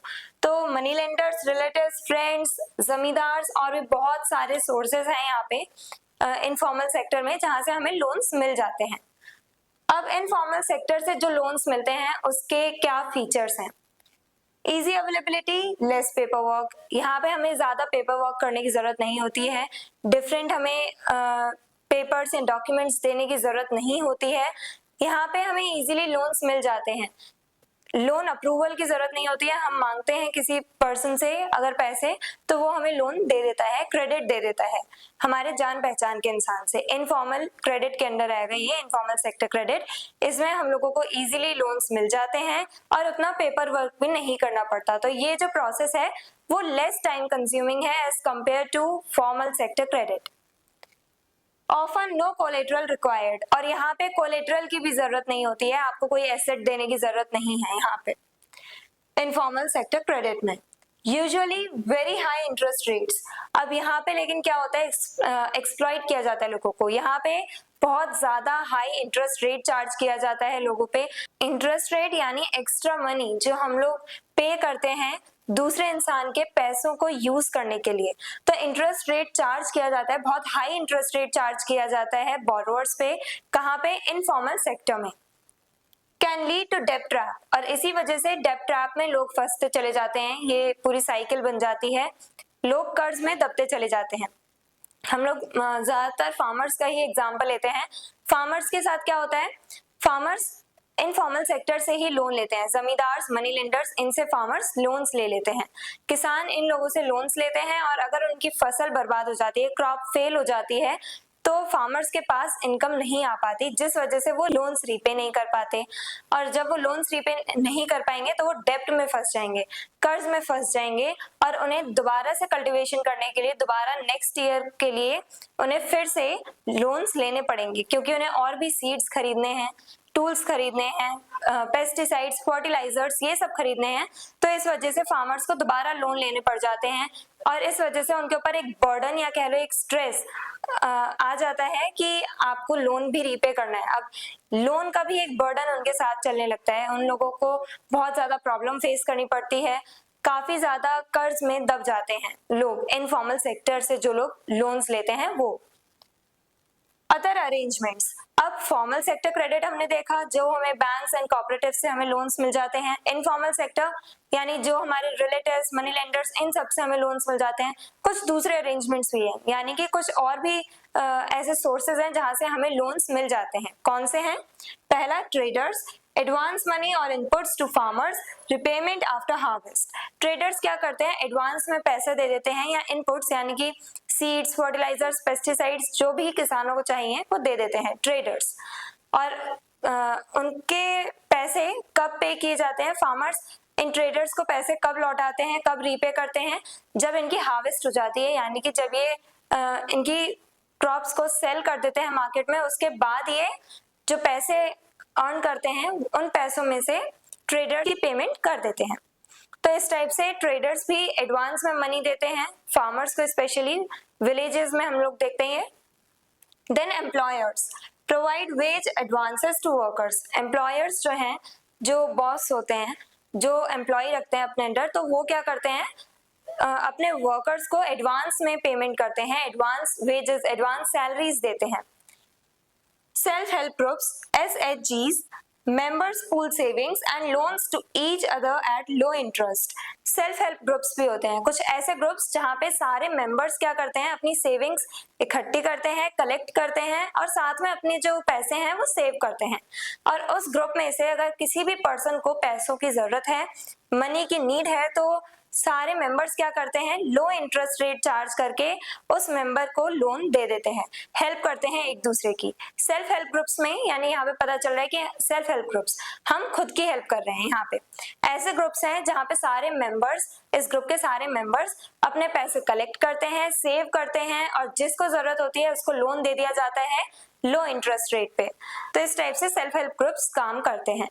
तो हमने आज के वीडियो में देखा कि 3 टाइप के क्रेडिट अरेंजमेंट्स होते हैं, हमें अलग अलग सोर्सेज से लोन्स मिल जाते हैं। पहला है फॉर्मल सेक्टर क्रेडिट, जैसे हमें बैंक्स और कोऑपरेटिव से लोन्स मिल जाते हैं। यहाँ पे टर्म्स एंड कंडीशंस थोड़ी अलग होती हैं इनफॉर्मल सेक्टर से। बैंक्स लो इंटरेस्ट रेट चार्ज करते हैं, कोलेटरल की जरूरत होती है, डॉक्यूमेंट्स की जरूरत होती है, टाइम कंज्यूमिंग प्रोसेस होता है। और इनफॉर्मल सेक्टर यानी इनफॉर्मली जो हमारे जो रिलेटिव्स हैं, फ्रेंड्स हैं, मनी लेंडर्स हैं, उनसे हमें लोन्स मिल जाते हैं। लेकिन यहाँ पे टर्म्स एंड कंडीशंस अलग होती हैं, हाई इंटरेस्ट रेट चार्ज किया जाता है, डॉक्यूमेंट्स की जरूरत नहीं होती है, कोलेटरल की जरूरत नहीं होती है और ये प्रोसेस ज्यादा टाइम कंज्यूमिंग नहीं है, इसमें उतना टाइम नहीं लगता है। और कुछ दूसरे अरेंजमेंट्स भी होते हैं जिसमें मेजरली हम लोग देखते हैं सेल्फ हेल्प ग्रुप्स, जहाँ पे सारे मेंबर्स अपने सेविंग्स इकट्ठी करते हैं, कलेक्ट करते हैं और साथ में पैसे सेव करते हैं और जिस भी पर्सन को जरूरत होती है पैसों की, उस पर्सन को लोन दे दिया जाता है लो इंटरेस्ट रेट पे। तो इस टाइप से सेल्फ हेल्प ग्रुप्स भी एक सोर्स है लोन प्रोवाइड करने का। तो फॉर्मल सेक्टर हो, इनफॉर्मल सेक्टर हो, सेल्फ हेल्प ग्रुप्स हो, यहाँ सब में हमें इंटरेस्ट रेट देखने को मिल रहा है। कहीं पे हाई इंटरेस्ट रेट चार्ज किया जा रहा है, कहीं पे लो इंटरेस्ट रेट चार्ज किया जा रहा है। ये सब जो टर्म्स एंड कंडीशंस हैं वो वेरी करती हैं, यानी अलग अलग होती हैं। कैसी टर्म्स एंड कंडीशंस होंगे ये डिपेंड करता है कि आप फॉर्मल सेक्टर या इनफॉर्मल सेक्टर कहाँ से लोन्स ले रहे हो। तो फॉर्मल सेक्टर क्रेडिट होता है, इनफॉर्मल सेक्टर क्रेडिट होता है और कुछ अदर अरेंजमेंट्स यानी दूसरे भी कुछ सोर्सेज होते हैं जहां से हमें क्रेडिट यानी लोन्स मिल जाते हैं, जैसे self help groups, traders, employers, इनसे हमें लोन्स मिल जाते हैं, एडवांस में मनी मिल जाता है। I hope everything is clear. और अगर आपको इस चैप्टर के डिटेल नोट्स चाहिए तो हमारी वेबसाइट studyseed.net पर विजिट करें, लिंक डिस्क्रिप्शन बॉक्स में दिया गया है। मिलते हैं नेक्स्ट वीडियो में नेक्स्ट टॉपिक के साथ। Stay curious, stay consistent. Thank you very much. Hello everyone, this is Janvi and welcome to Study Seed. आज हम क्लास 10th इकोनॉमिक्स चैप्टर 3 का टॉपिक 8 स्टार्ट करेंगे, that is formal sector credit in India. India में formal sector से credit यानी loans हमें कैसे मिलते हैं, उनमें कौन सी टर्म्स एंड कंडीशंस होती हैं, अगेन हम वही सब देखेंगे। फॉर्मल सेक्टर को इन डिटेल हम जानेंगे इस वीडियो में। Formal sector credit refers to loans provided by organized institutions. Formal sector credit वो loans होते हैं जो हमें organized institution से मिलते हैं। हमें formal sector से जो loans मिलते हैं वो formal sector credit कहलाए जाते हैं। Sources कौन से हैं? Banks and cooperatives जो हमने पिछली वीडियो में देखे थे। These institutions are regulated by the Reserve Bank of India और RBI। और ये जो organized institutions होते हैं, banks and cooperatives जो होते हैं, इन्हें कौन regulate करता है, कौन supervise करता है? Reserve Bank of India, RBI इन्हें supervise करता है इन institutions को। Features, अब ये formal sector credit जो है उसके कौन कौन से features हैं? पहला, RBI जो है वो इन्हें रेगुलेट करता है, इसका मतलब है कि RBI ही इंटरेस्ट रेट फिक्स करता है। Interest rates and functioning are supervised by RBI। तो रिजर्व बैंक ऑफ इंडिया जो है, RBI जो है वो एक तरह से फिक्स कर देता है कि आपको इतना इंटरेस्ट रेट चार्ज करना है बोरोवर्स पे। यानी RBI जो है वो पहले से ही डिसाइड करके रख लेता है कि कौन सा बैंक कितना इंटरेस्ट रेट चार्ज करेगा अपने बोरोवर्स पे। ये सब डिसाइड करने वाला, रेगुलेट करने वाला कौन होता है? RBI। Law and reasonable interest rates compare to informal sector. Mainly जो फॉर्मल सेक्टर है वहां पे हमें लो इंटरेस्ट रेट देखने को मिलते हैं, बोरोवर्स पे लो इंटरेस्ट रेट चार्ज करता है फॉर्मल सेक्टर, और इनफॉर्मल सेक्टर में बहुत हाई इंटरेस्ट रेट चार्ज किए जाते हैं बोरोवर्स पे। बोरोवर्स का एक्सप्लॉयटेशन किया जाता है। Proper documentation and collateral usually required. Formal sector से अगर हमें लोन्स चाहिए तो हमें क्या करना होता है? डॉक्यूमेंट्स होने चाहिए हमारे पास, यानी कि पेपर वर्क चलता है। तो डॉक्यूमेंट्स हमारे पास सारे होने चाहिए। कोलेटरल, हमारे पास एसेट होना चाहिए जिससे कि बैंक्स को तसल्ली मिल जाए कि हाँ, अगर ये पर्सन अपने लोन्स को रीपे नहीं कर पाता है तो बैंक्स इनके एसेट्स को सेल करके अपने लोन्स की रिकवरी कर लेते हैं। तो इस टाइप से कोलेटरल और डॉक्यूमेंट्स बहुत ज्यादा इंपॉर्टेंट हो जाते हैं फॉर्मल सेक्टर में, और डॉक्यूमेंट्स होने चाहिए आपके पास, तब जाके आपको लोन मिलता है फॉर्मल सेक्टर्स में से। Legal and safe, formal sector से जो हमें लोन्स मिलते हैं वो बहुत ज्यादा सेफ होते हैं। यहाँ पे बोरोवर्स का एक्सप्लॉयटेशन नहीं किया जाता है। बोरोवर्स जो भी लोन्स लेते हैं वो उन लोन्स का यूज करके, अब क्योंकि लो इंटरेस्ट रेट पे बोरोवर्स को लोन्स मिल जाएंगे तो उनपे उतना बर्डन नहीं होगा, तो वो इजीली अपना डेवलपमेंट कर सकते हैं, अपने डेवलपमेंट पर फोकस कर सकते हैं, उन लोन्स के थ्रू अपना डेवलपमेंट कर सकते हैं। और लीगली यानी सारे रिटन रिकॉर्ड्स हैं हमारे पास। ये जो लोन्स हम ले रहे हैं फॉर्मल सेक्टर से, ये लीगल होते हैं क्योंकि बाय लॉ हम लोगों ने लिया है, हम लोगों ने पूरा पेपर वर्क किया है, रिटन रिकॉर्ड्स होते हैं हमारे पास, सारे डॉक्यूमेंट्स होते हैं। तो इस टाइप से ये जो फॉर्मल सेक्टर क्रेडिट है वो लीगल और सेफ दोनों है। इनफॉर्मल सेक्टर के कंपैरिजन में ये ज्यादा सेफ है। Provides both short term and long term loans. अब ये जो बैंक्स एंड कोऑपरेटिव्स होते हैं वो शॉर्ट टर्म और लॉन्ग टर्म दोनों टाइप के लोन्स देते हैं। शॉर्ट टर्म यानी छोटे छोटे लोन्स दे दिए, और लॉन्ग टर्म लोन्स बड़ा amount as a loan provide करते हैं।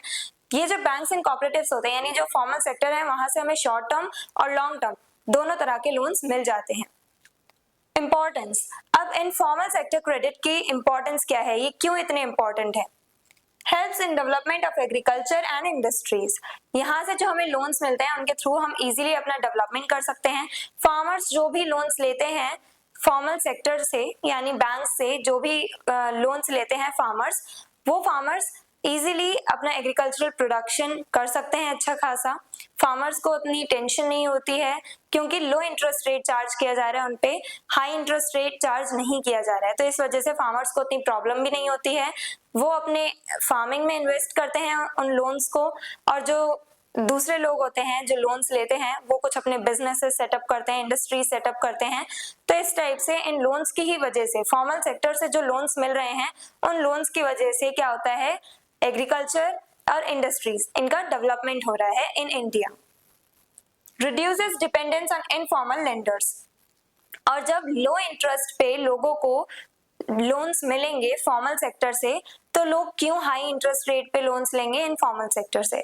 यानी जब लोगों को पता है कि हाँ फॉर्मल सेक्टर यहाँ पे हमें लो इंटरेस्ट रेट पे ही लोन्स मिल जाएंगे, तो लोग यहाँ से फॉर्मल सेक्टर से ज्यादा लोन्स लेंगे as compare to informal sector, क्योंकि लोगों को पता है कि अगर हमने इनफॉर्मल सेक्टर यानी मनी लेंडर से अगर हमने लोन्स लिए तो हमारा एक्सप्लॉयटेशन होगा, हाई इंटरेस्ट रेट हम पे चार्ज किए जाएंगे, तो लोग क्या करेंगे, वो जाएंगे फॉर्मल सेक्टर की तरफ, वो फॉर्मल सेक्टर की तरफ ज्यादा अट्रैक्ट होंगे।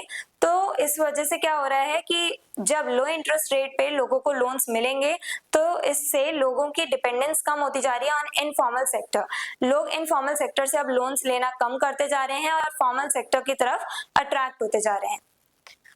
Encourages investment and economic growth.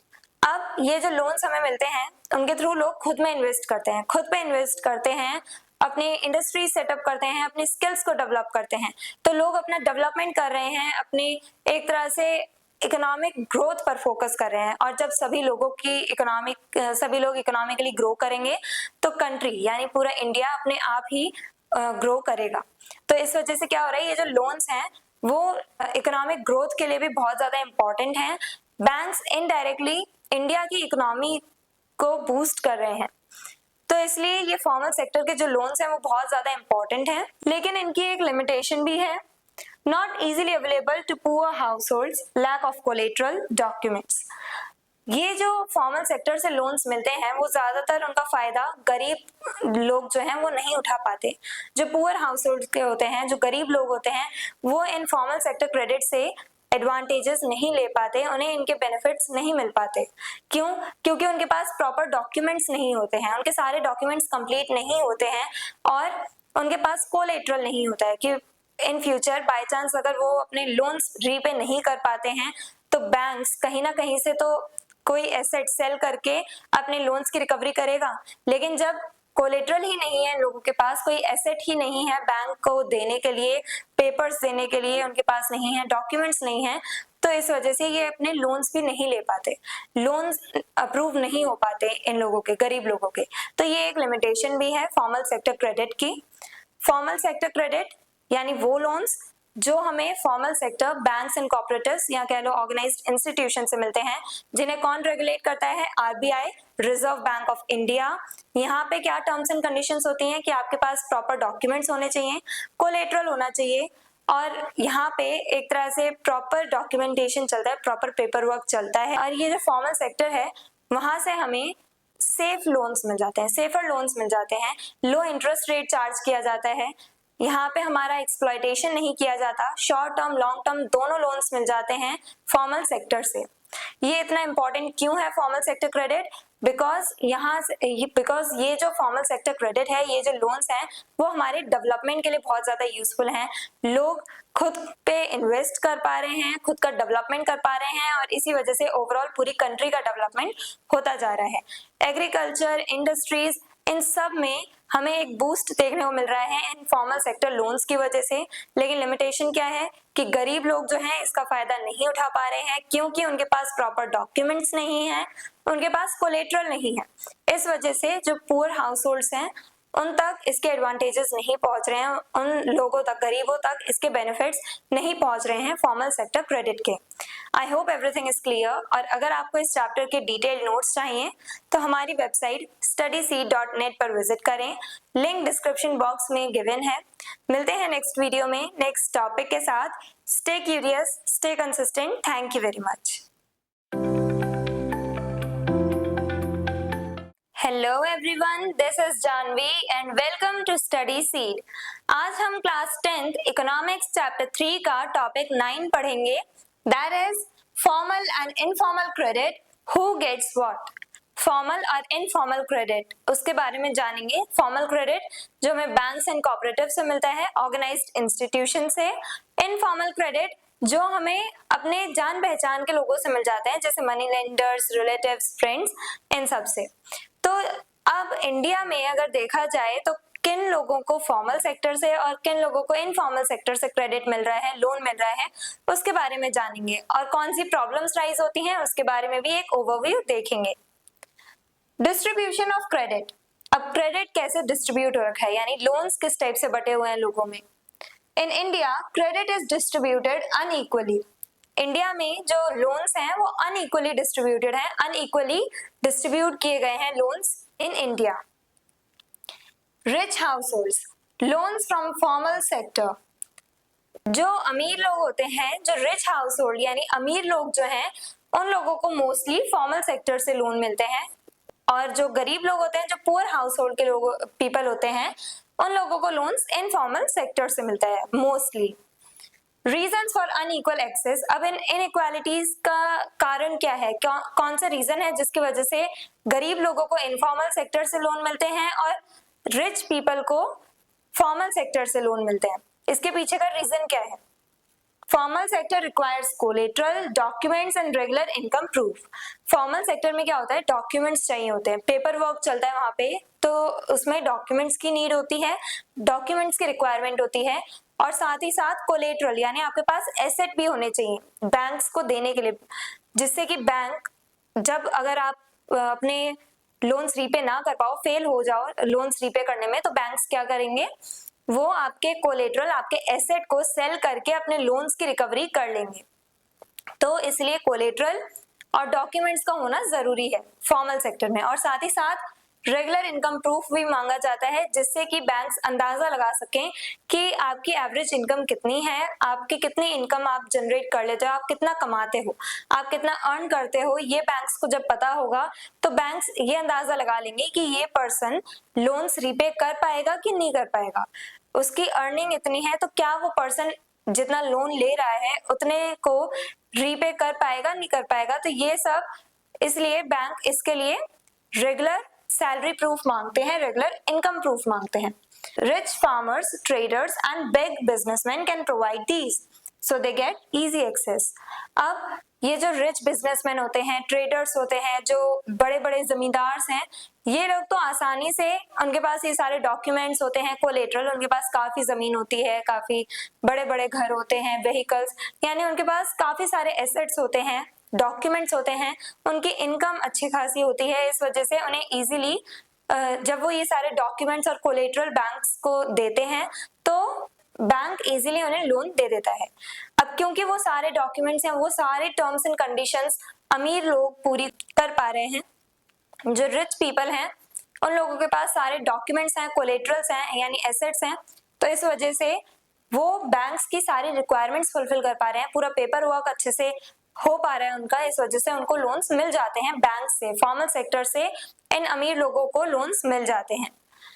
Poor households lack assets and documents, so they are denied formal loans. अब क्योंकि गरीब लोगों के पास कंप्लीट डॉक्यूमेंट्स नहीं होते हैं, उनके पास कोलेटरल यानी कोई एसेट नहीं होते हैं, कोई घर मकान या फिर कोई जमीन नहीं होती है, तो इस वजह से क्या होता है, इन गरीब लोगों को लोन्स नहीं मिल पाते हैं फ्रॉम फॉर्मल सेक्टर, क्योंकि इन लोगों के पास डॉक्यूमेंट्स नहीं है, कोलेटरल नहीं है, इस वजह से ये लोन्स नहीं मिल पाते हैं गरीब लोगों को, क्योंकि ये टर्म्स एंड कंडीशंस फुलफिल नहीं कर पाते हैं बैंक्स की। Hence they turn to informal sources, और इसी वजह से जब इन्हें पैसों की रिक्वायरमेंट होती है तो वो इनफॉर्मल सोर्सेज की तरफ अट्रैक्ट हो जाते हैं। इन्हें पैसों की नीड है, मनी चाहिए इन्हें, तो ये क्या करते हैं, लोन्स जब लेना होता है इन्हें तो ये इनफॉर्मल सोर्सेज से यानी कि money lenders, relatives, friends, zamindars, इन सबसे लोन ले लेते हैं ये गरीब लोग। तो रिच पीपल जो हैं उन्हें इजीली लोन मिल जाता है फॉर्मल सेक्टर से, और गरीब लोगों को ना चाहते हुए भी लोन लेना पड़ता है इनफॉर्मल सेक्टर से। कॉन्सिक्वेंसेस, अब इसके कॉन्सिक्वेंसेस क्या होते हैं, रिजल्ट्स क्या निकलते हैं। फॉर्मल क्रेडिट जो ज्यादातर रिच पीपल को मिल रहे हैं, लो interest rates, safe, increases income and investment. अब इन अमीर लोगों पे क्या हो रहा है, ये लोग फॉर्मल सेक्टर से लोन ले रहे हैं, इन पे लो इंटरेस्ट रेट चार्ज किया जा रहा है, और सेफ भी है यानी पूरा पेपर वर्क हो रखा है, रिटर्न रिकॉर्ड्स हैं सारे, और एक तरह से इनकी इनकम भी जनरेट होती जा रही है। उन्होंने जो लोन लिया है उसका यूज, उस पैसे का यूज अपने डेवलपमेंट के लिए किया, उन्होंने इन्वेस्ट किया है डिफरेंट फील्ड्स में, तो इस वजह से क्या हो रहा है कि इनका डेवलपमेंट हो रहा है, इकोनॉमिक डेवलपमेंट हो रहा है इन रिच पीपल का। ये और ज्यादा अर्न करते चले जा रहे हैं और ज्यादा अमीर होते चले जा रहे हैं उन लोन्स का यूज करके। हेल्प्स इन इकोनॉमिक ग्रोथ, क्या होता है, इन लोन्स की वजह से, फॉर्मल सेक्टर से जो लोन्स मिल रहे हैं अमीर लोगों को, उन लोन्स की वजह से इन रिच पीपल का इकोनॉमिक डेवलपमेंट हो रहा है। इनफॉर्मल सेक्टर, जहां से ज्यादातर लोन्स इनफॉर्मल क्रेडिट, यानी जहां से ज्यादातर लोन्स कौन लेता है, पुअर पीपल लेते हैं। Increases inequality between rich and poor. अब ये जो गरीब लोग हैं इन पे और हाई इंटरेस्ट रेट आपने चार्ज कर दिया है, ये लोन्स रीपे नहीं कर पा रहे हैं, डेब्ट यानी कर्ज में दबते चल जा रहे हैं, डेब्ट ट्रैप में फंस जा रहे हैं। तो इस वजह से क्या होगा कि ये और ज्यादा गरीब होते चले जाएंगे। अमीर लोगों को लो इंटरेस्ट रेट पे सेफली इन्हें लोन्स मिल जा रहे हैं, तो ये क्या कर पा रहे हैं, अपनी इकोनॉमिक ग्रोथ कर पा रहे हैं। वहीं जो गरीब लोग हैं उन्हें पहले ही उनके पास पैसा नहीं है, इन्होंने लोन लिया है अपने डेवलपमेंट के लिए, अपने एक तरह से अपनी इकोनॉमिक ग्रोथ के लिए, और उस पे भी इन पे हाई इंटरेस्ट रेट चार्ज कर दिया जा रहा है। तो इनका एक्सप्लॉयटेशन होता है गरीब लोगों का। इनफॉर्मल सेक्टर से उन्हें लोन लेना पड़ता है ना चाहते हुए भी, तो उन लोगों को बहुत ज्यादा प्रॉब्लम फेस करनी पड़ती है। फॉर्मल सेक्टर से जो लोग लोन ले रहे हैं वो और अमीर होते चले जा रहे हैं, अमीर लोग और अमीर हो रहे हैं, और जो पुअर पीपल हैं वो और ज्यादा पुअर होते चल जा रहे हैं और ज्यादा गरीब होते चल जा रहे हैं। तो इस वजह से जो पुअर और रिच के बीच का, जो रिच और पुअर के बीच का जो डिफरेंस है वो बढ़ता चल जा रहा है, रिच और पुअर के बीच का जो गैप है वो बढ़ता चल जा रहा है, इनइक्वालिटीज बढ़ती चल जा रही हैं। Expanding formal credit facilities to the poor is essential for reducing inequality and promoting development. और अगर हमें inequalities खत्म करनी है और अपना डेवलपमेंट करवाना है, अपनी कंट्री का डेवलपमेंट करवाना है, तो हमें फोकस करना पड़ेगा इन लोन्स पे, फॉर्मल लोन्स पे। यानी फॉर्मल क्रेडिट फैसिलिटीज जो है वो हमें गरीबों तक भी पहुंचानी है, हर एक इंसान तक पहुंचानी है जिसे जरूरत है पैसों की, जिसे नीड है मनी की, और वो पर्सन इनफॉर्मल सेक्टर से लोन ना लेकर के फॉर्मल सेक्टर से लोन ले सके, उतना केपेबल हो वो पर्सन, उसके पास सारे डॉक्यूमेंट्स हो, कुछ ऐसे पॉलिसीज लाई जाएं, कुछ किया जाए, कुछ ऐसा किया जाए जिससे कि जो गरीब लोग हैं उन तक इन फॉर्मल क्रेडिट फैसिलिटीज को पहुंचाया जाए, जिससे क्या होगा, ओवरऑल हमारी कंट्री का डेवलपमेंट होगा और रिच और पुअर के बीच का जो गैप है वो भी कम होता चले जाएगा। तो फॉर्मल क्रेडिट ज्यादातर कौन एंजॉय कर पाता है, रिच पीपल, और इनफॉर्मल सेक्टर से ना चाहते हुए भी लोन लेना पड़ता है गरीब लोगों को। तो गरीब लोग और ज्यादा गरीब होते चल जाते हैं, पुअर और ज्यादा पुअर होते चल जाते हैं, रिच और ज्यादा रिच होते चल जाते हैं। तो इनके बीच का गैप बढ़ता चले जा रहा है, और अगर हमें अपनी कंट्री का डेवलपमेंट करना है और इनइक्वालिटीज को खत्म करना है तो हमें फॉर्मल क्रेडिट फैसिलिटीज गरीबों तक भी पहुंचानी होगी। तो ये हमने आज के टॉपिक में जाना समझा। I hope everything is clear. और अगर आपको इस चैप्टर के डिटेल नोट्स चाहिए तो हमारी वेबसाइट studyseed.net पर विजिट करें, लिंक डिस्क्रिप्शन बॉक्स में दिया गया है। मिलते हैं नेक्स्ट वीडियो में नेक्स्ट टॉपिक के साथ। Stay curious, stay consistent. Thank you very much. Hello everyone, this is Janvi and welcome to Study Seed. आज हम क्लास 10th इकोनॉमिक्स चैप्टर 3 का लास्ट टॉपिक पढ़ेंगे, दैट इज टॉपिक नंबर 10, जिसमें हम जानेंगे self help groups for poor के बारे में। यानी गरीबों के लिए कैसे सेल्फ हेल्प ग्रुप्स बहुत ज्यादा इंपॉर्टेंट हैं, कैसे सेल्फ हेल्प ग्रुप्स यानी SHGs बहुत ज्यादा यूजफुल हैं पुअर्स के लिए, गरीब लोगों के लिए। Small groups of people, generally 15 to 20 members, usually women, who come together to save money and provide credit to each other. ये स्मॉल ग्रुप्स होते हैं, यानी सेल्फ हेल्प ग्रुप्स छोटे छोटे स्मॉल ग्रुप्स होते हैं जिसमें जनरली 15 to 20 मेंबर्स होते हैं। मोस्ट ऑफ द टाइम देखा जाता है कि विमेन्स ही होती हैं। तो 15 to 20 विमेन्स मिलके आपस में एक छोटा सा ग्रुप बना लेती हैं, जिसमें वो मिलके पैसे जमा करती हैं, कलेक्ट करती हैं, ये मनी सेव करती हैं। विमेन्स डेली रेगुलर बेसिस पे कुछ अमाउंट ऑफ मनी सेव करती हैं, और जब भी किसी मेंबर को पैसों की जरूरत होती है तो ये ग्रुप जो है वो कलेक्ट किए हुए पैसों को एज अ लोन प्रोवाइड कर देता है उस मेंबर को लो इंटरेस्ट पे, based on mutual help and trust. और ये जो सेल्फ हेल्प ग्रुप्स होते हैं वो ट्रस्ट के बेसिस पर बने हुए होते हैं, यानी वहाँ पे जो ग्रुप में जो मेंबर्स होते हैं उनके बीच में ट्रस्ट होता है, एक दूसरे पे वो बिलीव करते हैं, विश्वास करते हैं, ट्रस्ट करते हैं, और एक तरह से एक दूसरे की वो हेल्प करते हैं, उन्हें लोन्स प्रोवाइड करते हैं अपने मेंबर्स को, ये सेल्फ हेल्प ग्रुप्स में रह करके। फंक्शंस, अब ये जो सेल्फ हेल्प ग्रुप्स हैं उनके क्या फंक्शंस हैं, किस टाइप से वो वर्क करता है। Members save regularly small amounts, generally small amount of money regularly save किए जाते हैं। हर एक member small amount of money daily save करता है, बचाता है, सेविंग्स करते हैं, सेविंग्स जमा करते हैं, कलेक्ट करते हैं। Savings are pooled and given as small loans to members for need. और ये जितनी भी सेविंग्स होती हैं, जो भी पैसे ये सेव करते हैं, कलेक्ट करते हैं, उसे एज अ लोन प्रोवाइड कर देते हैं उस मेंबर को जिसे जरूरत है। फॉर एग्जाम्पल, मान लो 15 to 20 वुमेन का एक ग्रुप है, सेल्फ हेल्प ग्रुप है, उन्होंने काफी पैसा 10,000 रुपीज, मान लो जनरली 10,000 रुपीज उन्होंने सेव करे। अब मान लो किसी एक मेंबर को जरूरत है 5,000 रुपीज की, तो लोन दे दिया जाएगा उसे, 5,000 रुपीज दे दिए जाएंगे लो इंटरेस्ट पे। तो इस टाइप से ये पूरा सिस्टम वर्क करता है सेल्फ हेल्प ग्रुप में। Loans are given at low interest rates compare to money lenders. अब जो भी लोन्स प्रोवाइड किए जा रहे हैं सेल्फ हेल्प ग्रुप्स के थ्रू, उनके मेंबर्स के बीच में जो भी लोन्स दिए जा रहे हैं, उन लोन्स पे बहुत लो इंटरेस्ट रेट चार्ज किया जाता था। मनी लेंडर्स क्या करते हैं, वो बहुत हाई इंटरेस्ट रेट चार्ज करते हैं। तो अब लोग सेल्फ हेल्प ग्रुप्स में जब जुड़ जा रहे हैं, सेल्फ हेल्प ग्रुप्स बना ले रहे हैं, तो उन्हें लो इंटरेस्ट रेट पे क्या लोन्स मिल जा रहे हैं। तो मनी लेंडर्स उनका एक्सप्लॉयटेशन नहीं कर पाएंगे, लोग एक्सप्लॉयटेशन से बच जा रहे हैं, प्रॉब्लम से बच जा रहे हैं, लोगों को लो इंटरेस्ट रेट पे लोन्स मिल जा रहे हैं SHGs यानी सेल्फ हेल्प ग्रुप्स से। After running successfully for some time, SHGs become eligible to take bank loans in group's name। जब ऐसे ही धीरे धीरे सेविंग करते रहते हैं अपने कुछ समय तक, ये जब ऐसे सक्सेसफुली काम करते रहते हैं, अपनी सेविंग्स करते रहते हैं, उसके बाद ये इतने कैपेबल हो जाते हैं कि ये ग्रुप के नाम पे, ऐसा नहीं है कि जनरली एक इंडिविजुअल के नाम पे लोन लिया जा रहा है, नहीं, ये पूरे ग्रुप के नाम पे ही बैंक से लोन ले सकते हैं। तो SHGs जो हैं, ये कुछ ऐसे ग्रुप्स हैं जहाँ पे जनरली 15 to 20 वुमेन्स पैसे सेव करती हैं और उन सेविंग्स में से लोन प्रोवाइड कर दिया जाता है उन मेंबर्स को जिन्हें पैसों की नीड है। तो इस टाइप से पूरा सिस्टम वर्क करता है। और जब ये सक्सेसफुली कुछ टाइम तक ऐसे ही काम करते रहते हैं, सेविंग्स करते रहते हैं, उसके बाद अगर इन्हें लार्ज अमाउंट ऑफ मनी चाहिए, लोन चाहिए बैंक से, तो ये ग्रुप के नाम पे लोन ले लेते हैं बैंक से, यानी फॉर्मल सेक्टर से ये लोन्स ले सकते हैं ग्रुप के नाम पे। एडवांटेजेस, अब इन सेल्फ हेल्प ग्रुप्स के क्या एडवांटेजेस हैं, क्या बेनिफिट्स हैं? Easy access to credit for the poor without collateral।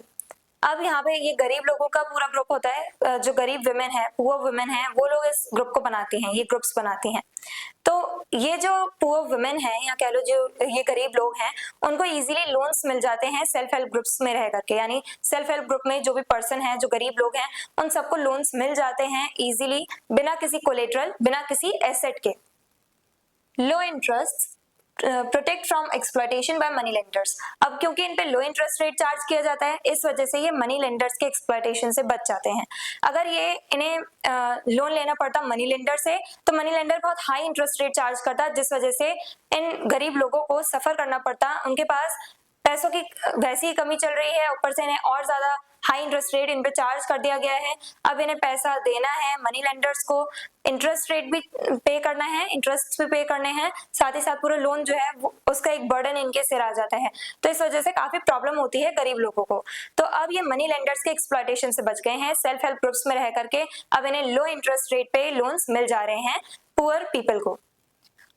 Promote self employment, अब सेल्फ एम्प्लॉयमेंट भी इससे बढ़ता है। जब ये सेविंग्स करते रहते हैं, तो उन्हीं सेविंग्स का यूज करके ये कभी कभार खुद से छोटे छोटे इंडस्ट्रीज सेटअप कर लेंगे। जब इनके पास काफी इनफ मनी हो जाएगी, तो ये छोटे छोटे इंडस्ट्री सेटअप कर लेंगे या हैंडीक्राफ्ट्स का बिजनेस स्टार्ट कर देंगे।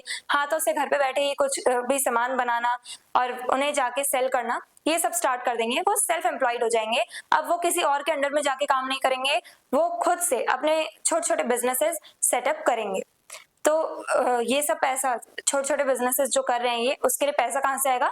सेल्फ हेल्प ग्रुप से ही, जहाँ पे इन्होंने सारी सेविंग्स कर रखी है अपनी, वहीं से लोन लेकर के लोग अपने खुद के बिजनेसेस एस्टैब्लिश करते हैं छोटे छोटे और सेल्फ एम्प्लॉयड हो जाते हैं। Builds confidence, unity and women empowerment. और इससे क्या हो रहा है?